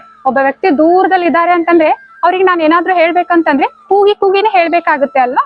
ಅದಕ್ಕೋಸ್ಕರ ಸಿಟ್ಟು ಬಂದಾಗ ಏನ್ ಮಾಡ್ತೀವಿ, ನಾವು ಜೋರಾಗಿ ಯಾಕೆ ಮಾತಾಡ್ತೀವಿ ಅಂತಂದ್ರೆ ಆ ವ್ಯಕ್ತಿಗಳ ಹೃದಯದ ಮಧ್ಯ ದೂರಿತನ ಉಂಟಾಗುತ್ತೆ ಅಂತ ಹೇಳ್ತಾರೆ. ಅಂದ್ರೆ ಪ್ರೀತಿ ಅನ್ನೋದು ಏನಾಗಿದೆ, ಹೃದಯಗಳ ಮಧ್ಯದ ದೂರಿತನವನ್ನ ಹತ್ರ ಮಾಡುವಂತದ್ದು ಆಗಿದೆ. ಸೊ ಪ್ರೀತಿ ಅಂತಂದ್ರೆ ಯಾವುದೇ ಷರತ್ತುಗಳಿರೋದಿಲ್ಲ ಇದ್ರಲ್ಲಿ, ಇದು ಕಂಡೀಷನ್ಸ್ ಇರೋದಿಲ್ಲ. ನಾನು ನಿನ್ನನ್ನು ತುಂಬಾ ಪ್ರೀತಿಸ್ತೇನೆ, ಬಟ್ ನನ್ಗೋಸ್ಕರ ನೀನ್ ಇದನ್ನ ಬಿಡ್ಬೇಕು, ನನ್ಗೋಸ್ಕರ ನೀನ್ ಇವ್ರ ಜೊತೆ ಮಾತಾಡಬಾರ್ದು, ಯಾವುದೇ ರೀತಿಯಾದ ಕಂಡೀಷನ್ಸು ಷರತ್ತುಗಳು ಇರೋದಿಲ್ಲ. ಪ್ರೀತಿ ಅಂತಂದ್ರೆ ಅನ್ಕಂಡೀಷನಲ್, ಅಪರಿಮಿತವಾಗಿದೆ. ಆದ್ರೆ ಮೋಹದಲ್ಲಿ ಅನೇಕ ಕಂಡೀಷನ್ಸ್ ಇರ್ತವೆ. ಸೊ ಕೆಲವೊಂದ್ಸಲ ಏನಾಗುತ್ತೆ, ಆ ಕಂಡೀಷನ್ಸ್ ನ ಒಪ್ಕೊಂಡ್ಬಿಟ್ಟೆ ನಾವು ಅದನ್ನೇ ಪ್ರೀತಿ ನಿನ್ ಪ್ರೀತಿಗೋಸ್ಕರ ನಾನು ಇದನ್ನೆಲ್ಲ ಮಾಡ್ಬೋದು ಅಂತ ಅವಾಗ ಹೇಳಿರ್ಬೋದು. ಆದ್ರೆ ಹೋಗ್ತಾ ಏನಾಗುತ್ತೆ, ಸೊ ಅವ್ರಿಗೆ ಅದು ಸಫೋಕೇಶನ್, ಉಸಿರುಗಟ್ಟಲಿಕ್ಕೆ ಶುರು ಮಾಡುತ್ತೆ. ಸೊ ಈ ರೀತಿ ಪ್ರೀತಿಯಲ್ಲಿ ಯಾವುದೇ ಕಂಡೀಷನ್ಸ್ ಇರೋದಿಲ್ಲ, ಆದ್ರೆ ಮೋಹದಲ್ಲಿ ಅನೇಕ ರೀತಿಯ ಕಂಡೀಷನ್ಸ್ ಸಮಯದನುಸಾರ ಬರ್ಲಿಕ್ಕೆ ಶುರುವಾಗ್ತವೆ. ಪ್ರೀತಿಯಲ್ಲಿ ಇನ್ನೊಬ್ರಲ್ಲಿ ಏನಾದ್ರೂ ಬದಲಾವಣೆ ಆದ್ರೆ ಅದನ್ನ ಅವರು ಸ್ವೀಕಾರ ಮಾಡ್ತಾರೆ. ಆದ್ರೆ ಮೋಹ ಇತ್ತು ಅಂತಂದ್ರೆ ಇನ್ನೊಬ್ರಲ್ಲಿ ಆಗುವಂತ ಬದಲಾವಣೆಗಳನ್ನ ತಿರಸ್ಕಾರ ಮಾಡ್ತಾರೆ. ಉದಾಹರಣೆಗೆ, ಯಾರಿಗಾದ್ರೂ ಹೊಸ ಫ್ರೆಂಡ್ಸ್ ಸಿಕ್ರು, ಅಥವಾ ಹೊಸ ಜಾಬ್ ಅಥವಾ ಹೊಸ ಲೊಕೇಶನ್ ಸಿಕ್ತು, ಅವ್ರು ಸ್ವಲ್ಪ ಸಮಯಕ್ಕಾಗಿ ಬೇರೆ ರೀತಿ ಹೋಗ್ಬೇಕಾಗಿದೆ ಅಂತಂದ್ರೆ ನಿಜವಾದ ಪ್ರೀತಿ ಇರೋರು ಅದನ್ನ ಉಪಯೋಗ ಮಾಡ್ಲಿಕ್ಕೆ ಪ್ರೋತ್ಸಾಹ ಮಾಡಿ ಕಳಿಸ್ತಾರೆ, ಅಥವಾ ಅದರಿಂದ ಅವ್ರಿಗೆ ಏನ್ ತೊಂದ್ರೆ ಅನ್ಸಲ್ಲ. ಅದೇ ಮೋಹ ಇತ್ತು ಅಂತಂದ್ರೆ ಇವ್ರು ಯಾಕೆ ಇವ್ರ ಜೊತೆ ಇಷ್ಟೊಂದು ಕ್ಲೋಸ್ ಆಗ್ತಾ ಇದಾರೆ, ಇವ್ರು ಯಾಕೆ ಇಷ್ಟೊಂದು ಬದಲಾವಣೆ ಮಾಡ್ಕೊಳ್ತಾ ಇದಾರೆ ಇವರಲ್ಲಿ ಅಂತ ಹೇಳ್ಬಿಟ್ಟು ಏನಿರುತ್ತೆ, ಅಲ್ಲೊಂದು ಸಂದೇಹ ಇರುತ್ತೆ, ಅಲ್ಲೊಂದು ಏನೋ ಕಳ್ಕೊಳ್ತಾ ಇದೀನಿ ಅನ್ನುವಂತ ಭಯ ಇರುತ್ತೆ. ಆದ್ರೆ ನಿಜವಾದ ಪ್ರೀತಿಯಲ್ಲಿ ಯಾವುದೇ ಭಯ ಇರೋದಿಲ್ಲ, ಅವ್ರಿಗೆ ವಿಶ್ವಾಸ ಇರುತ್ತೆ. ಇವರೆಲ್ಲೇ ಹೋದ್ರು, ಏನೇ ಬದಲಾವಣೆ ಮಾಡ್ಕೊಂಡ್ರು ಕೂಡ ಇವ್ರ ಜೊತೆಗೆ ನಂದು ಪ್ರೀತಿ ನಿಜವಾದ ಪ್ರೀತಿಯಾಗಿದೆ ಅಂತ ಹೇಳ್ಬಿಟ್ಟು ಅವ್ರಿಗೊಂದು ವಿಶ್ವಾಸ ಇರುತ್ತೆ. ಆದ್ರೆ ಮೋಹದಲ್ಲಿ ಏನಿರುತ್ತೆ, ಭಯ ಇರುತ್ತೆ. ಸ್ವಲ್ಪ ಹೊರಗಡೆ ಹೋದವ್ರು ಏನಾದ್ರು ಲೇಟ್ ಆಯ್ತು ಅಂತಂದ್ರೆ ಅನೇಕ ಬಾರಿ ಕಾಲ್ ಮಾಡೋದು, ಎಲ್ಲಿದ್ದೀರಾ, ಏನಾಯ್ತು, ಯಾರೊಂದಿಗಿದ್ದೀರಾ, ಈ ರೀತಿ ಪದೇ ಸಂದೇಹ ಪಡೋದು, ಕಾಲ್ ಮಾಡೋದು, ಚಿಂತೆ ಮಾಡೋದು, ಈ ರೀತಿ ಮಾಡ್ತಿರ್ತಾರೆ. ಮತ್ತೆ ಪ್ರೀತಿ ಜಾಸ್ತಿ ಸಮಯದ ಸಂಬಂಧಗಳನ್ನ, ದೀರ್ಘವಾಗಿರುವಂತಹ ಸಂಬಂಧಗಳನ್ನ ನಮ್ಗೆ ತಂದು ಕೊಡ್ತವೆ. ಆದ್ರೆ ಮೋಹದಲ್ಲಿ ಏನಾಗುತ್ತೆ, ಅನೇಕ ನಿರೀಕ್ಷೆಗಳಿರೋ ಕಾರಣ ಯಾವತ್ತಾದ್ರೂ ಒಂದು ನಿರೀಕ್ಷೆ ಏನಾದ್ರೂ ಈಡೇರ್ಲಿಲ್ಲ ಅಂತಂದ್ರೆ ಆ ಸಂಬಂಧ ಏನಾಗುತ್ತೆ, ದೂರಿ ಆಗುವಂತಹ ಸಂಭಾವನೆ ಇರುತ್ತೆ. ಸೊ ಪ್ರೀತಿಯಲ್ಲಿ ಏನಿರುತ್ತೆ, ಸ್ವತಂತ್ರತೆ, ಒಬ್ರು ಇನ್ನೊಬ್ಬರ ಬಗ್ಗೆ ಗೌರವ ಇರುತ್ತೆ. ಆದ್ರೆ ಈ ಮೋಹದಲ್ಲಿ ಏನಿರುತ್ತೆ, ಎಲ್ಲಿವರೆಗೂ ಆ ವ್ಯಕ್ತಿ ನಮ್ಮ ಅನುಗುಣವಾಗಿ ನಡೀತಾರೆ, ಇಷ್ಟದಂತ ನಡೀತಿರ್ತಾರೆ, ಅಲ್ಲಿವರೆಗೂ ಅವರಿಗೆ ಗೌರವ ಇರುತ್ತೆ. ಯಾವ್ದಾದ್ರು ಒಂದು ಮಾತನ್ನ ಅವ್ರು ಕೇಳಲಿಲ್ಲ ಅಂತಂದ್ರೆ ಅಲ್ಲಿ ಆ ಗೌರವ ಅನ್ನೋದು ಮರೆ ಆಗ್ಬಿಡುತ್ತೆ. ಸೊ ನಿಜವಾದ ಪ್ರೀತಿ ಮತ್ತೆ ಮೋಹದ ಮಧ್ಯೆ ಏನಿದೆ, ಅಂತರ ಇದೆ. ಬಟ್ ನಾವ್ ಇದನ್ನ ಏನ್ ಅನ್ಕೊಂಡ್ಬಿಡ್ತೇವೆ, ಅದ್ ಹೇಗೆ ಪ್ರೀತಿ ಇದೆ ಅಂತಾನು ಕೂಡ ಅಟ್ಯಾಚ್ಮೆಂಟ್ ಇಲ್ಲ ಅಂತಂದ್ರೆ ಪ್ರೀತಿ ಇದೆ ಅಂತ ಹೇಳ್ಬಿಟ್ಟು ಇನ್ನೊಬ್ರಿಗೆ ನಾವು ಹೇಗೆ ಎಕ್ಸ್ಪ್ರೆಸ್ ಮಾಡೋದು, ತೋರಿಸೋದು ಅಂತ ಹೇಳ್ಬಿಟ್ಟು ನಮ್ಮ ಮನಸ್ಸಿನಲ್ಲಿ ಪ್ರಶ್ನೆ ಬರುತ್ತೆ. ಮತ್ತೆ ಪ್ರೀತಿ ಇಲ್ಲ ಅಂತಂದ್ರೆ, ಅಟ್ಯಾಚ್ಮೆಂಟ್ ಇಲ್ಲ ಅಂತಂದ್ರೆ ಡಿಟ್ಯಾಚ್ ಆಗಿರ್ತಾರೆ ಯಾವಾಗ್ಲೂ.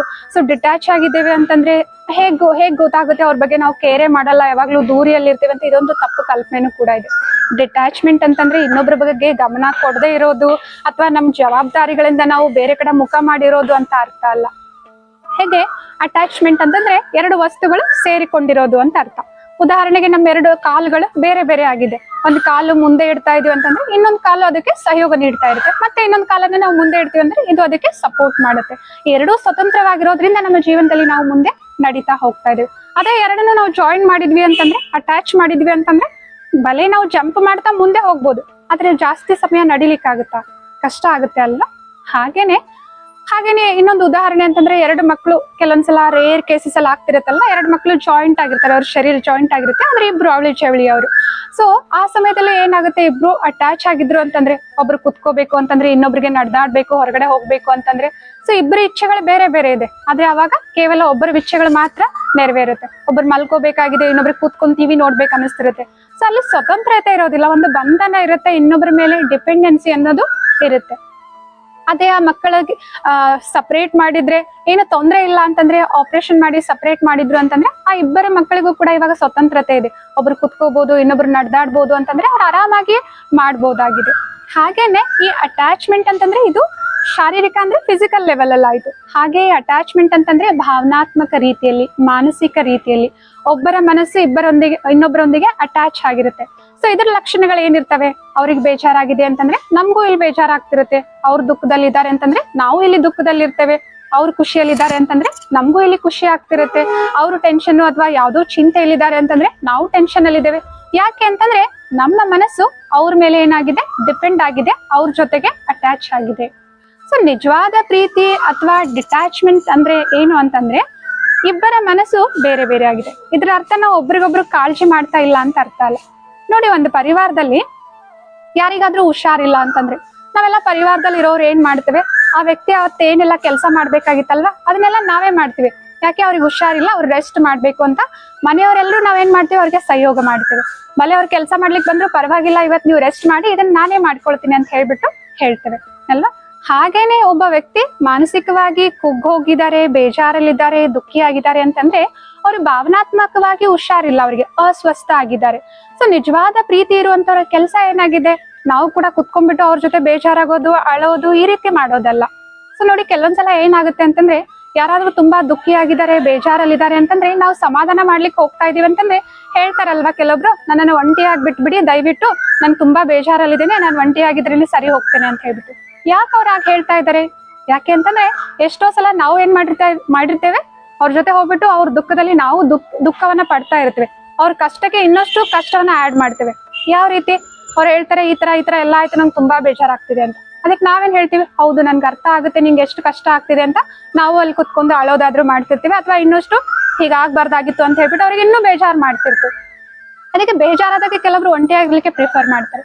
ಒಂದ್ ವೇಳೆ ನಾವು ಡಿಟ್ಯಾಚ್ ಆಗಿದ್ವಿ ಅಂದ್ರೆ ಅವ್ರ ಮನಸ್ಸಿನ ಸ್ಥಿತಿಯಿಂದ ನಮ್ಮ ಮನಸ್ಥಿತಿಯನ್ನ ಇಂಡಿಪೆಂಡೆಂಟ್ ಆಗಿ ಇಟ್ಕೊಂಡ್ಬಿಟ್ಟು ಆ ಸಮಯದಲ್ಲಿ ಅವ್ರಿಗೆ ಏನ್ ಬೇಕಾಗಿದೆ ಅಂತ ಅರ್ಥ ಮಾಡ್ಕೊಂಡು ಆ ಧೈರ್ಯ, ಆ ಶಕ್ತಿಯನ್ನ ನಾವು ತುಂಬಿಸ್ತಿದ್ವಿ ಅಂತಂದ್ರೆ ಎಂತದೇ ಕಷ್ಟ ಆದ್ರೂ ವ್ಯಕ್ತಿಗಳು ನಮ್ಮ ಹತ್ರ ಬಂದ್ಬಿಟ್ಟು ಅವ್ರ ನೋವನ್ನ ಶೇರ್ ಮಾಡ್ಕೊಳ್ತಾರೆ. ಯಾಕಂದ್ರೆ ಅವ್ರಿಗೆ ವಿಶ್ವಾಸ ಇರುತ್ತೆ, ಈ ವ್ಯಕ್ತಿ ಹತ್ರ ಹೋಗ್ಬಿಟ್ಟು ನಾನು ಹೇಳ್ಕೊಂಡ್ರೆ ಅವ್ರು ನನಗೆ ಅವಶ್ಯವಾಗಿ ಏನೋ ಒಂದು ಉಪಾಯವನ್ನ ಹೇಳ್ತಾರೆ ಅಂತ ಹೇಳ್ಬಿಟ್ಟು.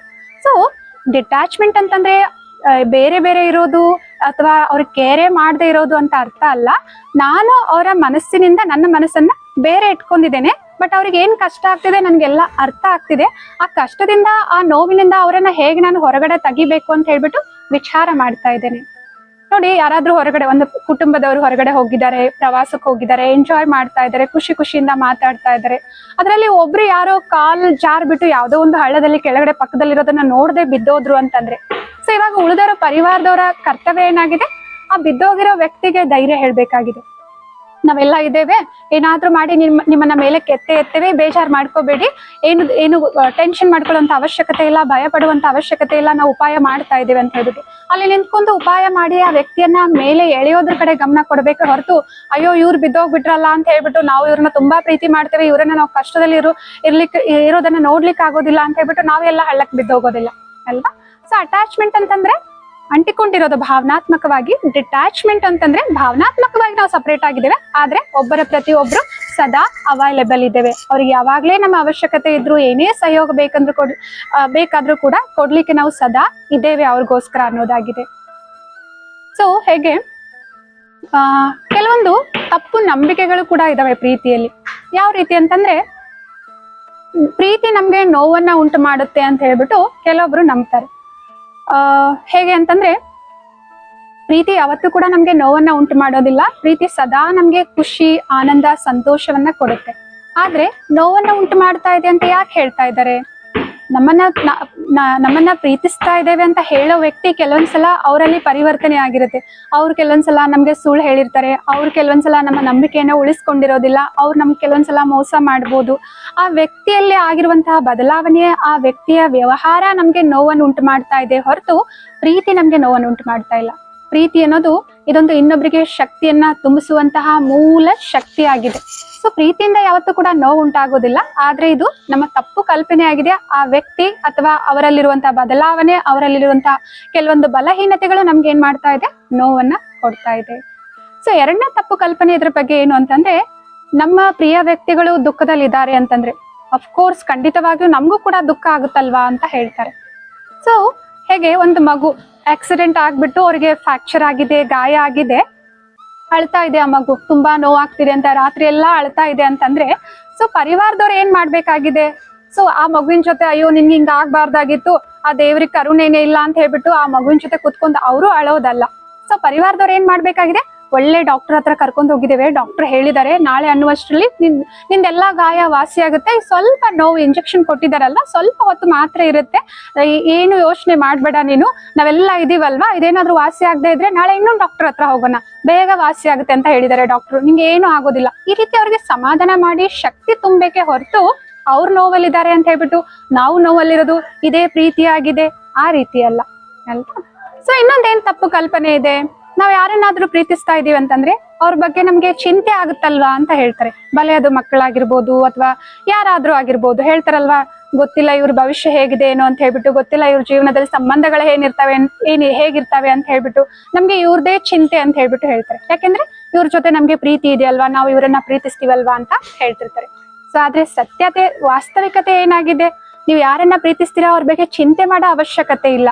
ಸೊ ನಾವು ಏನ್ ಒಳ್ಳೆ ಕರ್ಮಗಳನ್ನ ಮಾಡ್ತೇವೆ ಅದನ್ನೇ ನಾವು ಪಡಿತೇವೆ. ನಮ್ಮ ಭವಿಷ್ಯ ಚೆನ್ನಾಗಿರ್ಬೇಕು ಅಂತಂದ್ರೆ ವರ್ತಮಾನದಲ್ಲಿ ನಾವು ಒಳ್ಳೆ ಕರ್ಮಗಳನ್ನ ಮಾಡ್ತಾ ಹೋಗ್ಬೇಕು. ಒಳ್ಳೆ ಕರ್ಮಗಳಿಗೆ ಆಧಾರ ನಮ್ಮ ಒಳ್ಳೆಯ ಚಿಂತನೆ ಆಗಿದೆ, ವಿಚಾರಗಳಾಗಿದೆ. ಸೊ ಆದ್ರಿಂದ ನೀವು ಯಾರನ್ನ ಪ್ರೀತಿಸ್ತಿರಲ್ವಾ, ಸೊ ಅವರಿಗೆ ಒಳ್ಳೆ ಸಂಕಲ್ಪಗಳನ್ನ, ಒಳ್ಳೆ ವಿಚಾರಧಾರೆಗಳನ್ನ ಹೇಳ್ಕೊಡಿ, ಒಳ್ಳೆ ಕರ್ಮಗಳನ್ನ ಹೇಗ್ ಮಾಡೋದು ಅಂತ ಕಲಿಸ್ಕೊಡಿ. ಅದನ್ನ ಬಿಟ್ಟು ಅವ್ರ ಬಗ್ಗೆ ಚಿಂತೆ ಮಾಡೋದಾಗ್ಲಿ ಅಥವಾ ಸೊ ಅವ್ರ ಭವಿಷ್ಯ ಹೇಗಿರುತ್ತೆ ಅಂತ ಹೇಳ್ಬಿಟ್ಟು ಅವರ ಭವಿಷ್ಯದ ಅಸುರಕ್ಷತೆಯನ್ನ ನೆನೆಸ್ಕೊಳ್ಳೋದಾಗ್ಲಿ ಮಾಡುವಂತ ಅವಶ್ಯಕತೆ ಇಲ್ಲ. ಸೊ ಈ ರೀತಿ ನಾವು ಈ ಪ್ರೀತಿ ಮತ್ತು ಮೋಹದ ಮಧ್ಯೆ ಹೇಗೆ, ಮತ್ತೆ ಡಿಟ್ಯಾಚ್ಮೆಂಟ್, ಈ ರೀತಿ ಇವುಗಳ ಅಂದ್ರೆ ಏನು ಅಂತ ತಿಳಿದುಕೊಂಡು ಅವುಗಳನ್ನ ನಮ್ಮಲ್ಲಿ ಧಾರಣೆ ಮಾಡ್ಕೊಂಡ್ವಿ ಅಂತಂದ್ರೆ ಅನ್ಕಂಡೀಷನಲ್ ಆಗಿ ಸದಾ ನಾವು ಇನ್ನು ಎಲ್ಲರೊಂದಿಗೂ ಕೂಡ ನಮ್ಮ ಪ್ರೀತಿಯನ್ನ ಹಂಚ್ಕೊಳ್ಬಹುದಾಗಿದೆ. ಈ ಅಟ್ಯಾಚ್ಮೆಂಟ್ ಮತ್ತೆ ಡಿಟ್ಯಾಚ್ಮೆಂಟ್, ಇದಕ್ಕೆ ಇನ್ನೊಂದು ಉದಾಹರಣೆ, ಒಂದು ಚಿಕ್ಕ ಕಥೆಯೊಂದಿಗೆ ಇದನ್ನ ಸ್ಪಷ್ಟವಾಗಿ ನಾವು ತಿಳಿದುಕೊಳ್ಳೋಣ. ಒಬ್ಬ ವ್ಯಕ್ತಿ ಒಂದು ಊರಿನಲ್ಲಿ ಬಹಳ ದೊಡ್ಡದಾದ ಸುಂದರವಾದ ಮನೆ ಇತ್ತು ಒಬ್ಬ ವ್ಯಕ್ತಿಗೆ. ಸೊ ಎಷ್ಟೋ ಜನರು ಬಂದು ಆ ವ್ಯಕ್ತಿ ಹತ್ರ ಕೇಳ್ತಾ ಇದ್ರು, ನಿಂಗೆ ಇದು ಏನ್ ಬೆಲೆ ಇದೆಯಲ್ಲ ಈ ಮನೆದು 2 ಪಟ್ಟು ಬೆಲೆ ಕೊಡ್ತೇವೆ, ನಮ್ಗೆ ಈ ಮನೆಯನ್ನ ಕೊಡು, ಈ ಮನೆ ಬಹಳ ಸುಂದರವಾಗಿದೆ ಅಂತ ಆ ವ್ಯಕ್ತಿಗೆ ಹೇಳ್ತಾ ಇದ್ರು. ಎಷ್ಟೇ ಜನರು ಬಂದ್ರು ಕೂಡ ಆ ವ್ಯಕ್ತಿ ಅದನ್ನ ಯಾರಿಗೂ ಕೂಡ ಮಾರಿರ್ಲಿಲ್ಲ, ಒಪ್ಕೊಂಡಿರ್ಲಿಲ್ಲ. ಒಂದ್ಸಲ ಯಾವ್ದೋ ಕೆಲ್ಸದ ಮೇಲೆ ಹೊರಗಡೆ ಹೋಗಿದ್ರು. ಆ ಕೆಲಸ ಮುಗಿಸ್ಕೊಂಡು ರಾತ್ರಿ ಆ ಊರಿಗೆ ಬರ್ತಾರೆ. ಅವಾಗ ಏನ್ ನೋಡ್ತಾರೆ ಅಂತಂದ್ರೆ ಅವರ ವಿಶಾಲವಾದ ಸುಂದರವಾದ ಮನೆ ಹೊತ್ತಿ ಉರಿತಾ ಇದೆ. ಆ ವ್ಯಕ್ತಿ ಅದನ್ನ ನೋಡ್ತಾ ಇದ್ರೆ ಅಲ್ಲಿ ಸಾವಿರಾರು ಜನ ಇದ್ದಾರೆ, ಎಲ್ರು ಕೂಡ ಸಾಕ್ಷಿಯಾಗಿ ಆ ಮನೆ ಹೊತ್ತಿ ಉರಿತಾ ಇರೋದನ್ನ ನೋಡ್ತಾ ಇದ್ದಾರೆ. ಸೊ ಏನ್ ಮಾಡ್ಲಿಕ್ಕೂ ಆಗ್ತಿಲ್ಲ, ಯಾಕಂದ್ರೆ ಅಷ್ಟು ಆ ಬೆಂಕಿ ಎಲ್ಲಾ ಕಡೆ ಹರಡಿದೆ. ಸೊ ಆ ವ್ಯಕ್ತಿಗೆ ದುಃಖ ಆಗುತ್ತೆ, ಕಣ್ಣಲ್ಲಿ ನೀರ್ ಬರುತ್ತೆ. ಎಷ್ಟೋ ಜನರು ಕೇಳಿದ್ರು 2 ಪಟ್ಟು ದುಡ್ಡು ಕೊಡ್ತೇನೆ ಕೊಡು ಅಂತ ಹೇಳ್ಬಿಟ್ಟು, ಆದ್ರೂ ನನ್ ಕೊಡ್ಲಿಲ್ವಲ್ಲ, ಇಷ್ಟೊಂದು ನಷ್ಟ ಆಯ್ತಲ್ವಾ ಅಂತ ಹೇಳ್ಬಿಟ್ಟು ಆ ವ್ಯಕ್ತಿಗೆ ತುಂಬಾ ಬೇಜಾರಾಗ್ತಿರುತ್ತೆ. ನೋಡ್ತಾ ಇದ್ದಾರೆ, ಆದ್ರೆ ಏನು ಮಾಡ್ಲಿಕ್ಕೆ ಆಗ್ತಾ ಇಲ್ಲ. ಆ ಸಮಯದಲ್ಲಿ ಅವರ ದೊಡ್ಡ ಮಗ ಬಂದ್ಬಿಟ್ಟು ಆ ವ್ಯಕ್ತಿಯ ಕಿವಿಯಲ್ಲಿ ಹೇಳ್ತಾರೆ, ಅಪ್ಪ ಯೋಚನೆ ಮಾಡ್ಬೇಡಿ, ನಾನ್ ನಿನ್ನೆ ರಾತ್ರಿನೇ ಈ ಮನೆಯನ್ನ ಬೇರೆದವ್ರಿಗೆ ಮಾರ್ಬಿಟ್ಟೆ, ಕ್ಷಮೆ ಮಾಡಿ, ನೀವು ಬರೋವರೆಗೂ ನನ್ಗೆ ಕಾಯ್ಲಿಕ್ಕಾಗ್ಲಿಲ್ಲ. ಯಾಕೆ ಅಂತಂದ್ರೆ ಆ ವ್ಯಕ್ತಿ ನನ್ಗೆ 3 ಪಟ್ಟು ದುಡ್ಡು ಕೊಡ್ತೇನೆ ಅಂತ ಹೇಳಿದ್ರು, ಅದಕ್ಕೋಸ್ಕರ ನೀವು ಬರೋಕ್ಕಿಂತ ಮುಂಚೆನೆ ನಾನು ಇದನ್ನ ಬೇರೆಯವ್ರಿಗೆ ಮಾರ್ಬಿಟ್ಟೆ ಅಂತ ಹೇಳ್ತಾರೆ. ಅವಾಗ ಆ ವ್ಯಕ್ತಿಗೆ ಒಂದು ನಿರಾಳವಾದ ಭಾವನೆ, ಸೊ ಹಾಗಿದ್ರೆ ಈ ಮನೆ ನಮ್ದಲ್ಲ, ಇವಾಗ ಇದು ಆಲ್ರೆಡಿ ಇನ್ನೊಬ್ರಿಗೆ ಮಾರ್ಬಿಟ್ಟಿದ್ದೇವೆ ನಾವು ಅಂತ ಹೇಳ್ಬಿಟ್ಟು ಆ ವ್ಯಕ್ತಿಯ ಕಣ್ಣಲ್ಲಿರೋ ಕಣ್ಣೀರು ದೂರ ಆಗುತ್ತೆ. ಒಂದು ಖುಷಿ, ಒಂದು ನಿರಾಳವಾದ ಭಾವನೆ. ಎಲ್ರು ಹೇಗೆ ಸಾಕ್ಷಿಯಾಗಿ ಮನೆ ಹೊತ್ತಿ ಉರಿತಾ ಇರೋದನ್ನ ನೋಡ್ತಾ ಇದ್ರಲ್ಲ, ಇವರು ಕೂಡ ಹಾಗೆ ನೋಡ್ತಾ ಇದ್ದಾರೆ ಸಾಕ್ಷಿಯಾಗಿ. ಅಷ್ಟರಲ್ಲಿ ಆ ವ್ಯಕ್ತಿಯ 2ನೇ ಮಗ ಬಂದು ನೋಡ್ತಾರೆ, ಕಿವಿಯಲ್ಲಿ ಹೇಳ್ತಾರೆ, ಅಪ್ಪ ಏನು ನೋಡ್ತಾ ಹೀಗೆ ನಿಂತ್ಕೊಂಡಿದ್ದೀರಲ್ಲ, ನಮ್ಮ ಮನೆ ಹೊತ್ತು ಉರಿತಾ ಇದೆ ಅಂತ ಹೇಳ್ತಾರೆ. ಅದಕ್ಕೆ ಆ ತಂದೆ ಹೇಳ್ತಾರೆ, ಯೋಚನೆ ಮಾಡ್ಬೇಡ ಕಣು, ನಿಮ್ಮ ಅಣ್ಣ ನಿನ್ನೆನೆ ಈ ಮನೆಯನ್ನ ಬೇರೆದವ್ರಿಗೆ ಮಾರ್ಬಿಟ್ಟಿದ್ದಾರೆ ಅಂತ ಹೇಳ್ಬಿಟ್ಟು ಆ ತಂದೆ ಹೇಳ್ತಾರೆ. ಅದಕ್ಕೆ ಆ ಎರಡನೇ ಮಗ ಹೇಳ್ತಾರೆ, ಅಯ್ಯೋ ಅಪ್ಪ, ಅವ್ರು ಕೇವಲ ಅಡ್ವಾನ್ಸ್ ಮಾತ್ರ ಕೊಟ್ಟಿದ್ದಾರೆ, ಇವಾಗ ಈ ಮನೆನ ಸುಟ್ಟು ಬೂದಿ ಆಗ್ತಾ ಇದೆ ಅಂತಂದ್ರೆ ಉಳಿದ ದುಡ್ಡು ಅವ್ರು ಹೇಗ್ ಕೊಡ್ತಾರೆ, ಇದನ್ನ ಅವ್ರು ಖರೀದಿ ಮಾಡ್ತಾರಾ ಅಂತ ಹೇಳ್ಬಿಟ್ಟು ಎರಡನೇ ಮಗ ಕೇಳ್ತಾರೆ. ಅವಾಗ ಮತ್ತೆ ಆ ತಂದೆ ಕಣ್ಣಲ್ಲಿ ನೀರ್ ಬರ್ಲಿಕ್ಕೆ ಶುರು ಆಗುತ್ತೆ, ದುಃಖ ಉಂಟಾಗ್ಲಿಕ್ಕೆ ಶುರು ಆಗುತ್ತೆ. ಮತ್ತೆ ಫೀಲ್ ಮಾಡ್ತಾರೆ, ಏನಿಷ್ಟು ಹೊತ್ತು ಉರಿತಾ ಇದೆಲ್ಲ ಮನೆ, ಏನ್ ಮಾಡೋದು ಇವಾಗ ಅಂತ ಹೇಳ್ಬಿಟ್ಟು. ಅಷ್ಟು ಸ್ವಲ್ಪ ಸಮಯದಲ್ಲೇನೆ ಅವರ ಮೂರನೇ ಮಗ ಬರ್ತಾರೆ.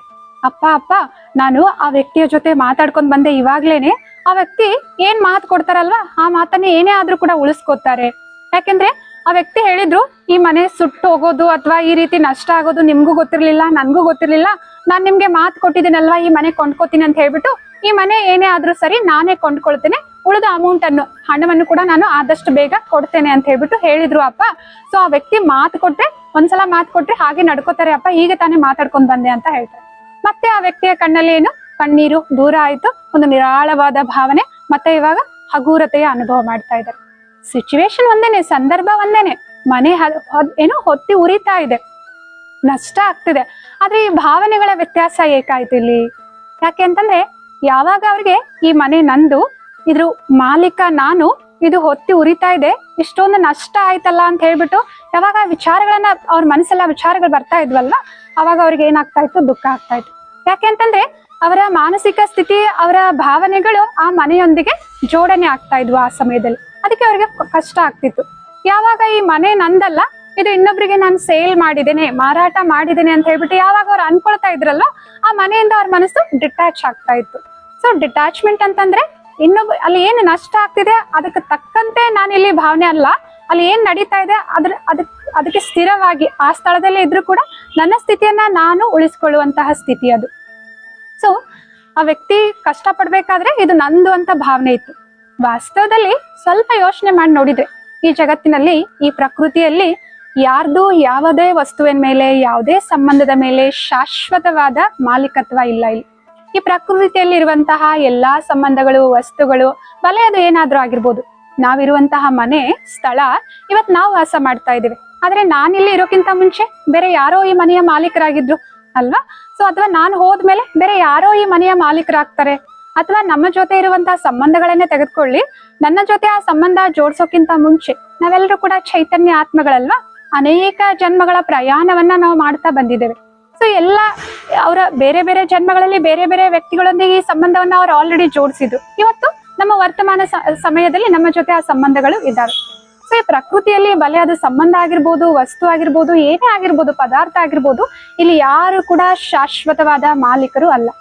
ವರ್ತಮಾನ ಸಮಯದಲ್ಲಿ ನಮ್ಮ ಸಮಯದ ಅನುಸಾರ ಸ್ವಲ್ಪ ಸಮಯಕ್ಕಾಗಿ ಅವ್ರ ಜೊತೆಗೆ ನಾವು ಇರುವಂತಹ ಅಥವಾ ಆ ಸ್ಥಳದಲ್ಲಿ ನಾವು ಇರುವಂತಹ ಋಣಾನುಬಂಧ ಇದೆ, ಅದಕ್ಕೋಸ್ಕರ ನಾವು ಜೊತೆಯಲ್ಲಿದ್ದೀವಿ.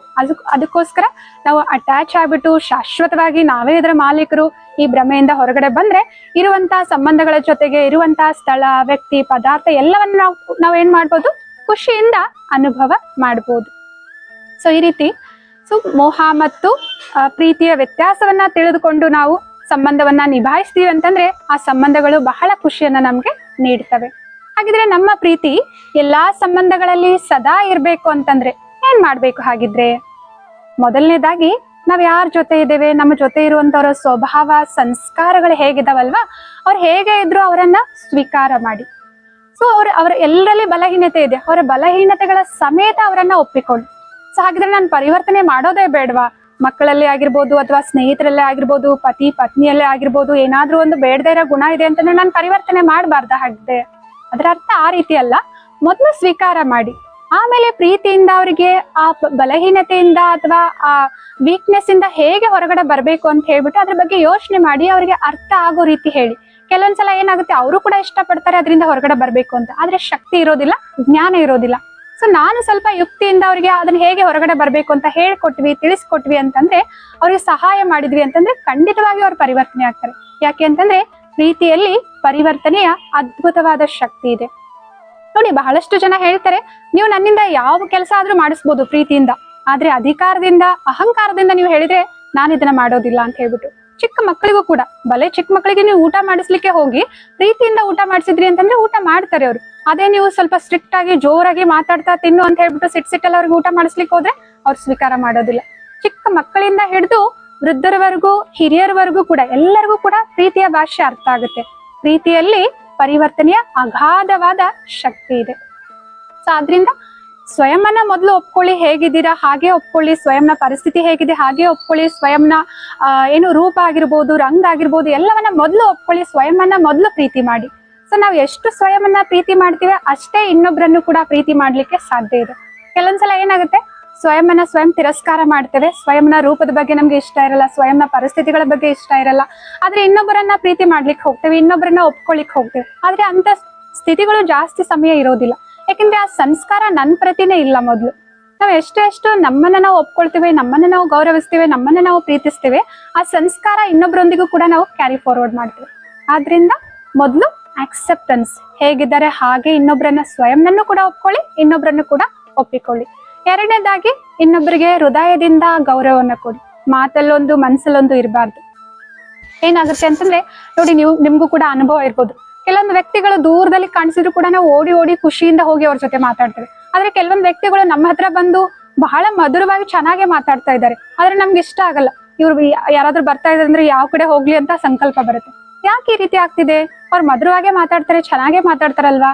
ಯಾಕೆ ಅಂತಂದ್ರೆ ಕೆಲವೊಂದ್ಸಲ ಅವ್ರ ವಿಚಾರಗಳು ನಮ್ ಪ್ರತಿ ಚೆನ್ನಾಗಿಲ್ಲ, ಅದ್ರಲ್ಲಿ ಏನಾದ್ರೂ ಈರ್ಷ್ಯ ಇದೆ, ದ್ವೇಷ ಇದೆ ಅಂತಂದ್ರೆ ಆ ಎನರ್ಜಿ, ಅವ್ರ ಮಾತಿಗಿಂತ ಮೊದಲು ಆ ಎನರ್ಜಿಯನ್ನ ನಾವು ಅನುಭವ ಮಾಡ್ತೇವೆ.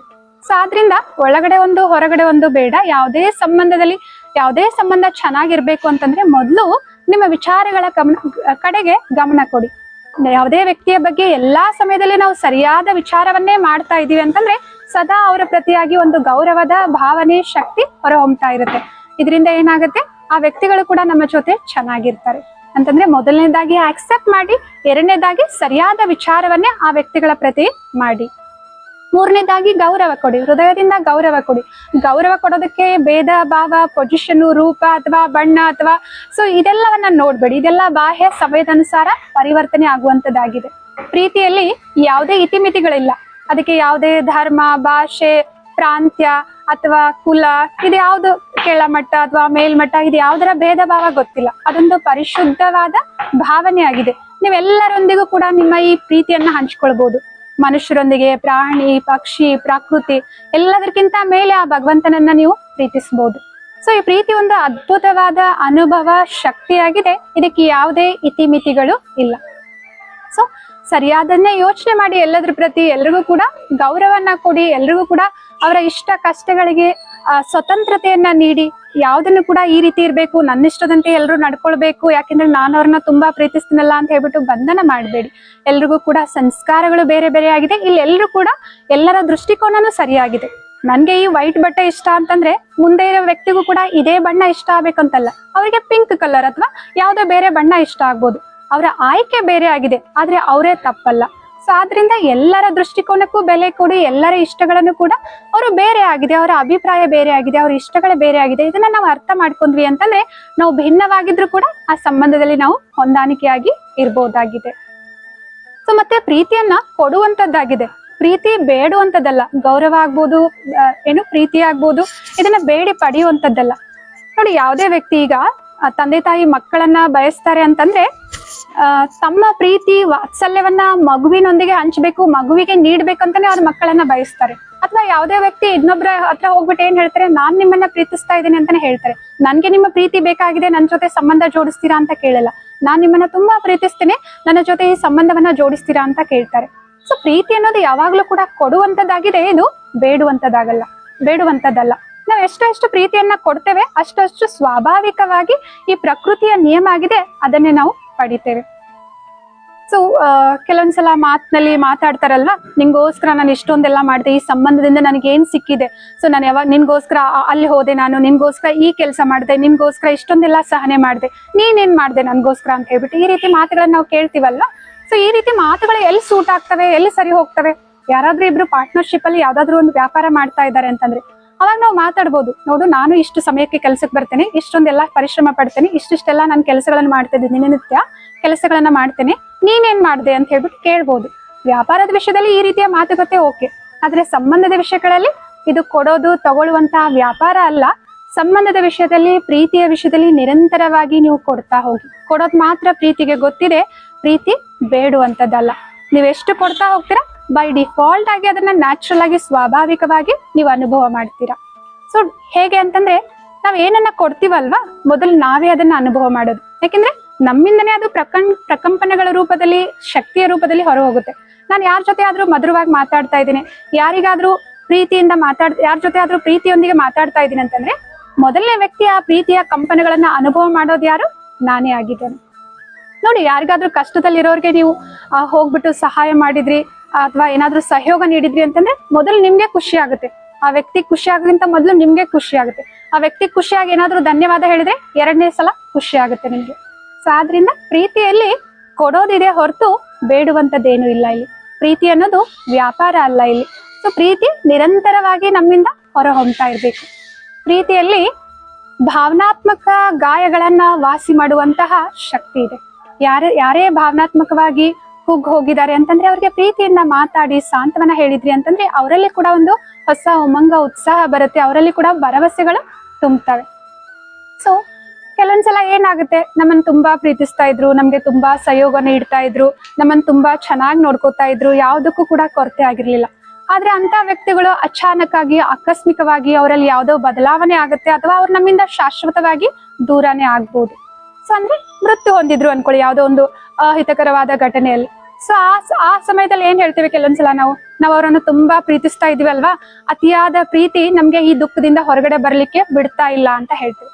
ಆದ್ರೆ ಸೊ ವಾಸ್ತವದಲ್ಲಿ ಏನಾಗಿದೆ, ಬಲೆ ಯಾವ್ದಾದ್ರು ಪರಿಸ್ಥಿತಿ ಅನುಗುಣವಾಗಿ ಅವರು ಇದ್ರೂ ಕೂಡ ದೂರ ಆಗಿರ್ಬೋದು, ಬ್ರೇಕಪ್ಸ್ ಎಲ್ಲ ಆಗ್ತಿರ್ತಾವಲ್ವಾ, ಅಥವಾ ಡಿವೋರ್ಸ್ ಆಗಿ ದೂರ ಆಗ್ತಿರ್ತಾರೆ, ಅಥವಾ ಆಯ್ತು ಯಾವುದೋ ಒಂದು ಅಹಿತಕರವಾದ ಆಕ್ಸಿಡೆಂಟ್ ಏನೋ ಘಟನೆ ಆಗಿ ಅವ್ರು ನಮ್ಮಿಂದ ದೂರ ಹೋದ್ರು ಅಂತ ಅನ್ಕೊಳ್ಳಿ.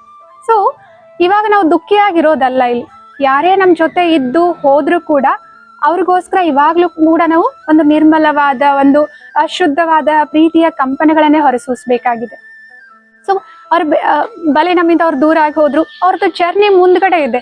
ಯಾರ ಜೊತೆ ನಾವ್ ಎಷ್ಟಿರ್ಬೇಕು ಅಂತ ಋಣಾನುಬಂಧ ಅನ್ನೋದಿರುತ್ತೆ, ಕರ್ಮದ ಸಿದ್ಧಾಂತ ನಿಯಮಗಳಿದ್ದಾವೆ. ಆ ವ್ಯಕ್ತಿಯ ಜೊತೆ ಎಷ್ಟು ನಮ್ದು ಋಣಾನುಬಂಧ ಇರುತ್ತಲ್ಲ ಅಷ್ಟು ಸಮಯ ಮಾತ್ರ ನಾವು ಅವ್ರ ಜೊತೆ ಇರ್ಲಿಕ್ಕೆ ಸಾಧ್ಯ. ಆದ್ರಿಂದ ಯಾವುದೇ ಪ್ರಿಯವಾದ ವ್ಯಕ್ತಿ ನಮ್ಮಿಂದ ಯಾವುದೇ ಕಾರಣಗಳಿಂದ ದೂರ ಆಗಿ ಹೋಗಿದ್ದಾರೆ ಅಂತಂದ್ರೆ ಅವ್ರನ್ನ ದ್ವೇಷ ಮಾಡೋದಾಗ್ಲಿ ಅಥವಾ ಅವ್ರನ್ನ ನೆನಪು ಮಾಡ್ಕೊಂಡು ನಾವು ದುಃಖ ಪಡೋದಾಗ್ಲಿ, ನೋವನ್ನ ಅನುಭವಿಸೋದಾಗ್ಲಿ, ಈ ರೀತಿ ಎಲ್ಲ ನಮ್ಮ ಪರಿಶುದ್ಧವಾದ ಪ್ರೀತಿ ಇವಾಗ್ಲೂ ಕೂಡ ಅವ್ರ ಪ್ರತಿಯಾಗಿ ನಮ್ಮಿಂದ ಹೊರ ಹೋಗ್ತಾ ಇರ್ಲಿ. ಸೊ ಅವ್ರು ಬೇರೆ ಜರ್ನಿಯಲ್ಲಿದ್ದಾರೆ, ಪ್ರಯಾಣದಲ್ಲಿದ್ದಾರೆ, ಅವರ ಪಾತ್ರ ಬದಲಾವಣೆ ಆಗಿದೆ ಅಥವಾ ಅವರ ಸ್ಥಳಗಳ ಬದಲಾವಣೆ ಆಗಿದೆ, ಎಲ್ಲ ಇದ್ರೂ ಕೂಡ ಅವರು ಚೆನ್ನಾಗಿರ್ಲಿ, ಸುಖವಾಗಿರ್ಲಿ ಅಂತ ಹೇಳ್ಬಿಟ್ಟು ನಾವು ಸದಾ ಹೃದಯದಿಂದ ಹಾರೈಸ್ಬೇಕು. ಇದೇನಾಗಿದೆ ನಿಜವಾದ ಪ್ರೀತಿಯಾಗಿದೆ. ಸೊ ಮೊದಲು ಸ್ವಯಂನ ಪ್ರೀತಿ ಮಾಡಿ, ಸ್ವಯಂನ ಸ್ವೀಕಾರ ಮಾಡಿ, ನಿಮ್ಮ ಸುತ್ತಮುತ್ತ ಇರೋರನ್ನ ಹಾಗೇನೆ ಆಕ್ಸೆಪ್ಟ್ ಮಾಡಿ, ಅವರನ್ನ ಪ್ರೀತಿ ಮಾಡಿ, ಪ್ರಾಣಿ ಪಕ್ಷಿಗಳು, ಮರ ಗಿಡ, ಪ್ರಕೃತಿಯನ್ನ ಪ್ರೀತಿ ಮಾಡಿ, ಆ ಪರಮಾತ್ಮನೊಂದಿಗೆ ನಿಮ್ಮ ಪ್ರೀತಿಯನ್ನ ಜೋಡಿಸಿ, ಪ್ರೀತಿಯ ಸಾಗರ ಅಂತ ಹೇಳ್ಬಿಟ್ಟು ಅವರನ್ನ ನಾವು ಮಹಿಮೆ ಮಾಡ್ತೀವಿ. ಆ ಪರಮಾತ್ಮನ ಜೊತೆ ನಿಮ್ಮ ಪ್ರೀತಿಯನ್ನ ಜೋಡಿಸಿ ಆ ಪರಮಾತ್ಮನ ಪ್ರೀತಿಯನ್ನು ಕೂಡ ಅನುಭವ ಮಾಡಿ. ಆ ಪರಮಾತ್ಮನ ಪ್ರೀತಿ ಅತೀಂದ್ರಿಯ ಸುಖದ ಅನುಭವ ಮಾಡುವಂತದ್ದಾಗಿದೆ. ಒಂದು ಸಲ ನೀವು ಆ ನಿಸ್ವಾರ್ಥ ಪ್ರೀತಿಯನ್ನ ಅನುಭವ ಮಾಡಿದ್ರಿ ಅಂತಂದ್ರೆ ಅದಕ್ಕಿಂತ ಹೈಯೆಸ್ಟ್ ಆಗಿರೋ ಖುಷಿ ಈ ಜಗತ್ತಿನಲ್ಲಿ ನಿಮ್ಗೆ ಯಾವುದು ಇಲ್ಲ ಅಂತ ಅನಿಸುತ್ತೆ. ಸೊ ಆದ್ರಿಂದ ಸ್ವಯಂನ ಪ್ರೀತಿಯನ್ನ ಹೇಗ್ ಮಾಡೋದು, ಒಂದು ಸುಂದರವಾದ ಧ್ಯಾನದ ಅಭ್ಯಾಸದ ಮೂಲಕ ಇದನ್ನ ಅನುಭವ ಮಾಡೋಣಂತೆ. ನೀವು ಸ್ವಲ್ಪ ಸಮಯ ಯಾವ ಸ್ಥಳದಲ್ಲಿ ಯಾವ ರೀತಿ ಕುತ್ಕೊಂಡ್ರೆ ಕಂಫರ್ಟೇಬಲ್ ಆಗಿರ್ಬೋದು ಅಂತ ಅನ್ಸುತ್ತೆ ಆ ಸ್ಥಳದಲ್ಲಿ ಕುತ್ಕೊಳ್ಳಿ. ವಿಶ್ವಲೈಸ್ ಮಾಡಿ, ದೃಶ್ಯೀಕರಣ ಮಾಡಿ, ನಿಮ್ಗೆ ಯಾವ ಸ್ಥಳ ತುಂಬಾ ಫೇವ್ರೇಟ್ ಆಗಿದೆ ಈ ಜಗತ್ತಲ್ಲಿ. ಕೆಲವೊಬ್ಬರಿಗೆ ಬೆಟ್ಟ ಗುಡ್ಡಗಳಂದ್ರೆ ಇಷ್ಟ, ಪರ್ವತಗಳಂದ್ರೆ ಇಷ್ಟ, ಕೆಲವೊಬ್ಬರಿಗೆ ಸಮುದ್ರದ ದಡದಲ್ಲಿ ಕುತ್ಕೊಳ್ಳೋದಂದ್ರೆ ಇಷ್ಟ, ಕೆಲವೊಬ್ಬರಿಗೆ ಉದ್ಯಾನವನಗಳಂತಂದ್ರೆ ಇಷ್ಟ, ಕೆಲವ್ರಿಗೆ ಅವ್ರ ಮನೆಯಲ್ಲೇ ಯಾವುದೋ ಕೋಣೆ ಅಥವಾ ಸ್ಥಳಗಳಂತಂದ್ರೆ ಇಷ್ಟ. ವಿಶ್ವಲೈಸ್ ಮಾಡಿ ನೀವಿವಾಗ ಆ ಸ್ಥಳದಲ್ಲಿ ಇದ್ದೀರಾ ಅಂತ ಹೇಳ್ಬಿಟ್ಟು ಆ ಸ್ಥಳದಲ್ಲಿ ನಿಮ್ಮ ಮುಂದೆ ಒಂದು ದೊಡ್ಡದಾದ ಮಿರರ್, ಕನ್ನಡಿ ಪ್ರತ್ಯಕ್ಷ ಆಗ್ತಾ ಇದೆ. ಆ ಕನ್ನಡಿ ಹೆಸರು ಆತ್ಮಾವಲೋಕನದ ಕನ್ನಡಿ ಅಂತ ಹೇಳ್ಬಿಟ್ಟು ಆ ಕನ್ನಡಿಯಲ್ಲಿ ನೋಡಿಕೊಳ್ಳಿ. ಕೇವಲ ನಿಮ್ಮ ಶಾರೀರಿಕ ರೂಪ ಮಾತ್ರ ಅಲ್ಲ, ನಿಮ್ಮ ಅಂತರಂಗದ ರೂಪವನ್ನು ಕೂಡ, ಆತ್ಮಾವಲೋಕನ ಆಂತರಿಕವಾದ ರೂಪವನ್ನು ಕೂಡ ಆ ಕನ್ನಡಿಯಲ್ಲಿ ಸ್ಪಷ್ಟವಾಗಿ ನೀವು ನೋಡ್ಕೊಳ್ಬಹುದಾಗಿದೆ. ನೋಡಿ, ನಿಮ್ಮ ಅಂತರಂಗದ ರೂಪವನ್ನ ನೋಡಿ. ಎಷ್ಟೋ ಜನರು ಅಳ್ತಾ ಕೂತಿರುವಾಗ ನೀವು ಹೋಗಿ ಅವರಿಗೆ ಸಾಂತ್ವನ ಹೇಳಿರುವಂತಹ ಆ ಹೃದಯದ ರೂಪವನ್ನ ನೋಡ್ಕೊಳ್ಳಿ. ಎಷ್ಟೋ ಜನರು ಅವರ ಕ್ರೋಧಕ್ಕೆ ವಶವಾಗಿ ನಿಮ್ಗೆ ಬೇಡದಿರೋ ಶಬ್ದಗಳಿಂದ ಬೈದಾಗ ನೀವು ಎಷ್ಟು ಆ ಸಹನಾ ಮೂರ್ತಿ ಆಗಿದ್ರಲ್ವಾ, ಆ ಸುಂದರ ಸಹನಾ ಮೂರ್ತಿಯ ರೂಪವನ್ನ ನೋಡ್ಕೊಳ್ಳಿ. ಎಷ್ಟೋ ಜನರು ದುಃಖಿಯಾಗಿ ನಿಮ್ಮಿಂದ ದೂರ ಹೊರಟೋಗ್ತಾ ಇದ್ರು, ಅಥವಾ ದುಃಖಿಯಾಗಿ ಜೀವನನೇ ಬೇಡ ಅಂತ ಹೋಗ್ತಾ ಇದ್ರಲ್ವಾ, ಆ ಸಮಯದಲ್ಲಿ ಅವರನ್ನ ಹೇಗೆ ಮನವೊಲಿಸ್ಬಿಟ್ಟು ಮತ್ತೆ ವಾಪಸ್ ಕರೆದುಕೊಂಡು ಬಂದ್ರಿ. ಆ ನಿಮ್ಮ ದೇವತಾ ಸ್ವರೂಪವನ್ನ ನೋಡ್ಕೊಳ್ಳಿ. ಎಷ್ಟೋ ಜನರು ಯಾವುದೋ ಒಂದು ಪರಿಸ್ಥಿತಿಗೆ ಅನುಗುಣವಾಗಿ ಅವರು ನಿಮ್ಮ ವಿಶ್ವಾಸವನ್ನ ಒಡೆದು ಹೋದ್ರು, ಅಥವಾ ವಿಶ್ವಾಸವನ್ನ ಉಳಿಸ್ಕೊಳ್ಳಿಲ್ಲ. ಆ ಸಮಯದಲ್ಲಿ ಹೇಗೆ ನೀವು ದಯಾ ಸ್ವರೂಪರು, ಕ್ಷಮಾ ಸ್ವರೂಪರಾಗಿದ್ರಿ, ಕ್ಷಮೆಯನ್ನ ನೀಡಿದ್ರಿ, ಅವರನ್ನ ಮತ್ತೆ ಸ್ವೀಕಾರ ಮಾಡಿದ್ರಿ. ಆ ನಿಮ್ಮ ಸುಂದರವಾದ ರೂಪವನ್ನ ನೋಡ್ಕೊಳ್ಳಿ. ಎಷ್ಟೋ ಜನರು ನಿಮ್ಮ ಬಗ್ಗೆ ನಿಮ್ಮ ಹಿಂದೆನೆ ನಕಾರಾತ್ಮಕವಾಗಿ ಮಾತಾಡಿದ್ರು, ನಿಮ್ಗದು ಗೊತ್ತಿದ್ರು ಕೂಡ ಅವ್ರ ಮುಂದೆ ಅವರನ್ನ ಹೊಗಳ್ತಾ ಇದ್ದೀರಾ, ಅವರನ್ನ ಮುಂದೆ ಇಡ್ತಾ ಇದ್ದೀರಾ, ಮುಂದೆ ವರಿಸ್ತಾ ಇದ್ದೀರಾ. ಆ ನಿಮ್ಮ ಶುದ್ಧ ಪರಿಶುದ್ಧವಾದ ಹೃದಯದ ರೂಪವನ್ನ ನೋಡ್ಕೊಳ್ಳಿ.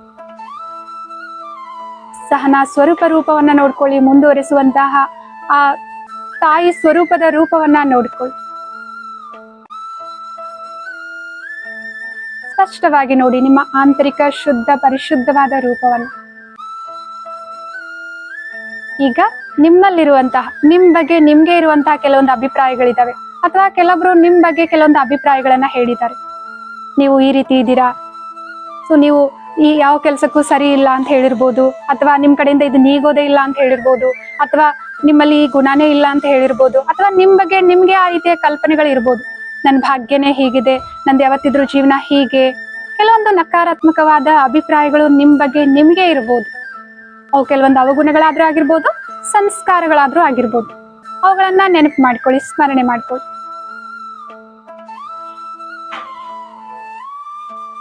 ಕೆಲವೊಂದು ಯೋಗ್ಯತೆಗಳು ನನ್ನಲ್ಲಿ ಇಲ್ಲ ಅಂತ ನನ್ಗೆ ಅನಿಸ್ತಾ ಇದೆ, ಅದರಿಂದ ನಾನು ಅತೃಪ್ತ ಇದ್ದೇನೆ ಅಂತ ಅನ್ಸಿದ್ರೆ, ಆ ಯೋಗ್ಯತೆಗಳು ಯಾವ್ದು ನನ್ನಲ್ಲಿ ಇಲ್ಲ ಅಂತ ನನ್ಗೆ ಅನಿಸ್ತಾ ಇದೆ. ಒಂದು ದೀರ್ಘವಾದ ಉಸಿರನ್ನ ಶ್ವಾಸವನ್ನ ತೆಗೆದುಕೊಳ್ಳಿ. ನಿಧಾನವಾಗಿ ಹೊರ ಹಾಕ್ತಾ ವಿಶ್ವಲೈಸ್ ಮಾಡಿ ಆ ಎಲ್ಲಾ ನಕಾರಾತ್ಮಕ ಅಭಿಪ್ರಾಯಗಳು ನಿಮ್ ಬಗ್ಗೆ ನಿಮ್ಗೇನಿದೆಯಲ್ಲ ಅದೆಲ್ಲ ಕೂಡ ಒಂದು ಕಪ್ಪಾದ ಮೋಡಗಳ ರೂಪದಲ್ಲಿ ನಿಮ್ಮಿಂದ ಹೊರಗಡೆ ಬರ್ತಾ ಇದೆ, ನಿಮ್ಮ ಮನಸ್ಸಿನಿಂದ ಹೊರಗಡೆ ಬರ್ತಾ ಇದೆ. ಬೇರೆ ಜನರೆಲ್ಲ ನಿಮ್ಗೆ ಏನೆಲ್ಲ ಹೇಳಿದಾರಲ್ಲ, ಬಲೆ ಅದು ನಿಮ್ಮನ್ನ ಅಪಮಾನ ಮಾಡೋ ರೀತಿಯಲ್ಲಿ ಹೇಳಿರ್ಬೋದು, ನಿಮ್ಗೆ ದುಃಖ ಕೊಡ್ಬೇಕನ್ನೋ ರೀತಿಯಲ್ಲಿ ಹೇಳಿರ್ಬೋದು, ನಿಮ್ಮ ಮೇಲೆ ಇರುವಂತಹ ಈರ್ಷಾ ಭಾವನೆಯಿಂದ ಹೇಳಿರ್ಬೋದು. ಆ ಎಲ್ಲ ಅಭಿಪ್ರಾಯಗಳ ಮನಸ್ಸಿನಲ್ಲಿ ಏನ್ ಹಿಡಿದಿಟ್ಕೊಂಡಿದ್ದೀರಲ್ವಾ, ಅದೆಲ್ಲನೂ ಕೂಡ ಒಂದು ಕಪ್ಪಾದ ಮೋಡದ ರೀತಿಯಲ್ಲಿ ನಿಮ್ಮ ಸುತ್ತಮುತ್ತ ಮೋಡಗಳು ಆವರಿಸ್ತಾ ಇದೆ.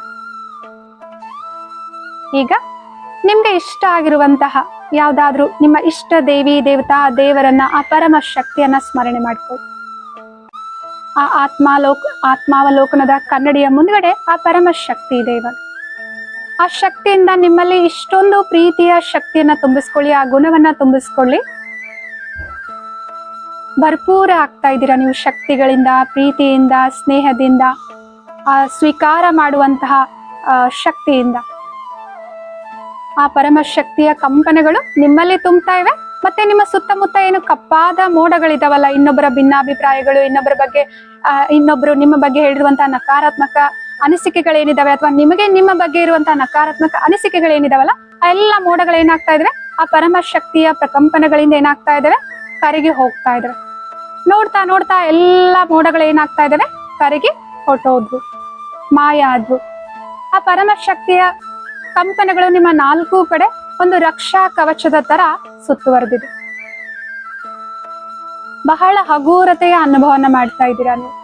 ಒಂದು ಸಕಾರಾತ್ಮಕತೆಯ ಶಕ್ತಿ ನಿಮ್ಮಲ್ಲಿ ತುಂಬ್ತಾ ಇದೆ. ನಿಮ್ಮ ಬಗ್ಗೆ ನಿಮ್ಗೆ ಒಲವು ಉಂಟಾಗ್ತಾ ಇದೆ. ಇನ್ನೊಬ್ಬರ ಮಾತುಗಳು, ಇನ್ನೊಬ್ಬರ ಭಾವನೆಗಳು, ಇನ್ನೊಬ್ಬರ ಅಭಿಪ್ರಾಯಗಳು ನಿಮ್ಮನ್ನ ಈ ಕಂಪನಗಳು ದಾಟ್ಕೊಂಡು ಬಂದು ಸ್ಪರ್ಶ ಮಾಡ್ಲಿಕ್ಕೆ ಸಾಧ್ಯ ಇಲ್ಲ. ಆ ಪರಮ ಶಕ್ತಿಗೆ ಹೃದಯದಿಂದ ಧನ್ಯವಾದಗಳನ್ನ ಅರ್ಪಿಸಿ ದೃಢ ಸಂಕಲ್ಪ ಮಾಡಿ, ಈ ರಕ್ಷಾ ಕವಚವನ್ನ ಸದಾ ನಾನು ನನ್ನಲ್ಲಿ ಸಮಾವೇಶ ಮಾಡಿಕೊಳ್ತೇನೆ, ನನ್ನ ಜೊತೆಗೆ ಇಟ್ಕೊಳ್ತೇನೆ. ಆ ಸಕಾರಾತ್ಮಕವಾದ ಶಕ್ತಿಯ ಕಂಪನಗಳು ನಿಮ್ಮಲ್ಲಿ ಸಮಾವೇಶ ಆಗ್ತಾ ಇದ್ದಾವೆ. ಬಹಳ ಶಕ್ತಿಶಾಲಿ ಅನುಭವ ಮಾಡ್ತಾ ಇದ್ದೀರಾ. ಸ್ವಯಂನ ಸ್ವಯಂ ಸ್ವೀಕಾರ ಮಾಡ್ತಾ ಇದ್ದೀರಾ. ಒಂದು ಪ್ರೀತಿಯ ಸಂಬಂಧ ಸ್ವಯಂನ ಜೊತೆ ಜೋಡಣೆ ಆಗ್ತಾ ಇದೆ. ಇದೇ ಸ್ಥಿತಿಯಲ್ಲಿ ಆ ಸ್ಥಳದಿಂದ ನೀವು ಯಾವ ಸ್ಥಳದಲ್ಲಿ ಕುಳಿತಿದ್ದೀರಾ ಆ ಸ್ಥಳಕ್ಕೆ ಬನ್ನಿ. ಬಹಳ ಹಗೂರತೆಯ ಪ್ರೀತಿಯ ಅನುಭವನ ಮಾಡ್ತಾ ಇದ್ದೀರಾ. ಈ ರೀತಿ ನಿಮ್ಮಲ್ಲಿರುವಂತಹ ಆತ್ಮನ ಮೂಲ ಗುಣ ಆಗಿರುವಂತಹ ಈ ಪ್ರೀತಿಯನ್ನ ಸ್ವಯಂನ ಮೇಲೆ ಉಪಯೋಗ ಮಾಡಿ ಸ್ವಯಂನ ಪ್ರೀತಿಸಿ ಎಲ್ಲರೊಂದಿಗೂ ಕೂಡ ಯಾವುದೇ ಷರತ್ತುಗಳಿಲ್ದಿರುವಂತಹ ಪ್ರೀತಿಯನ್ನ ಹಂಚ್ತಾ ಹೋಗಿ. ಈ ಪ್ರೀತಿಯನ್ನ ಇನ್ನಷ್ಟು ಜಾಸ್ತಿ ಮಾಡಿ ಅಂತ ಹಾರೈಸ್ತೇವೆ.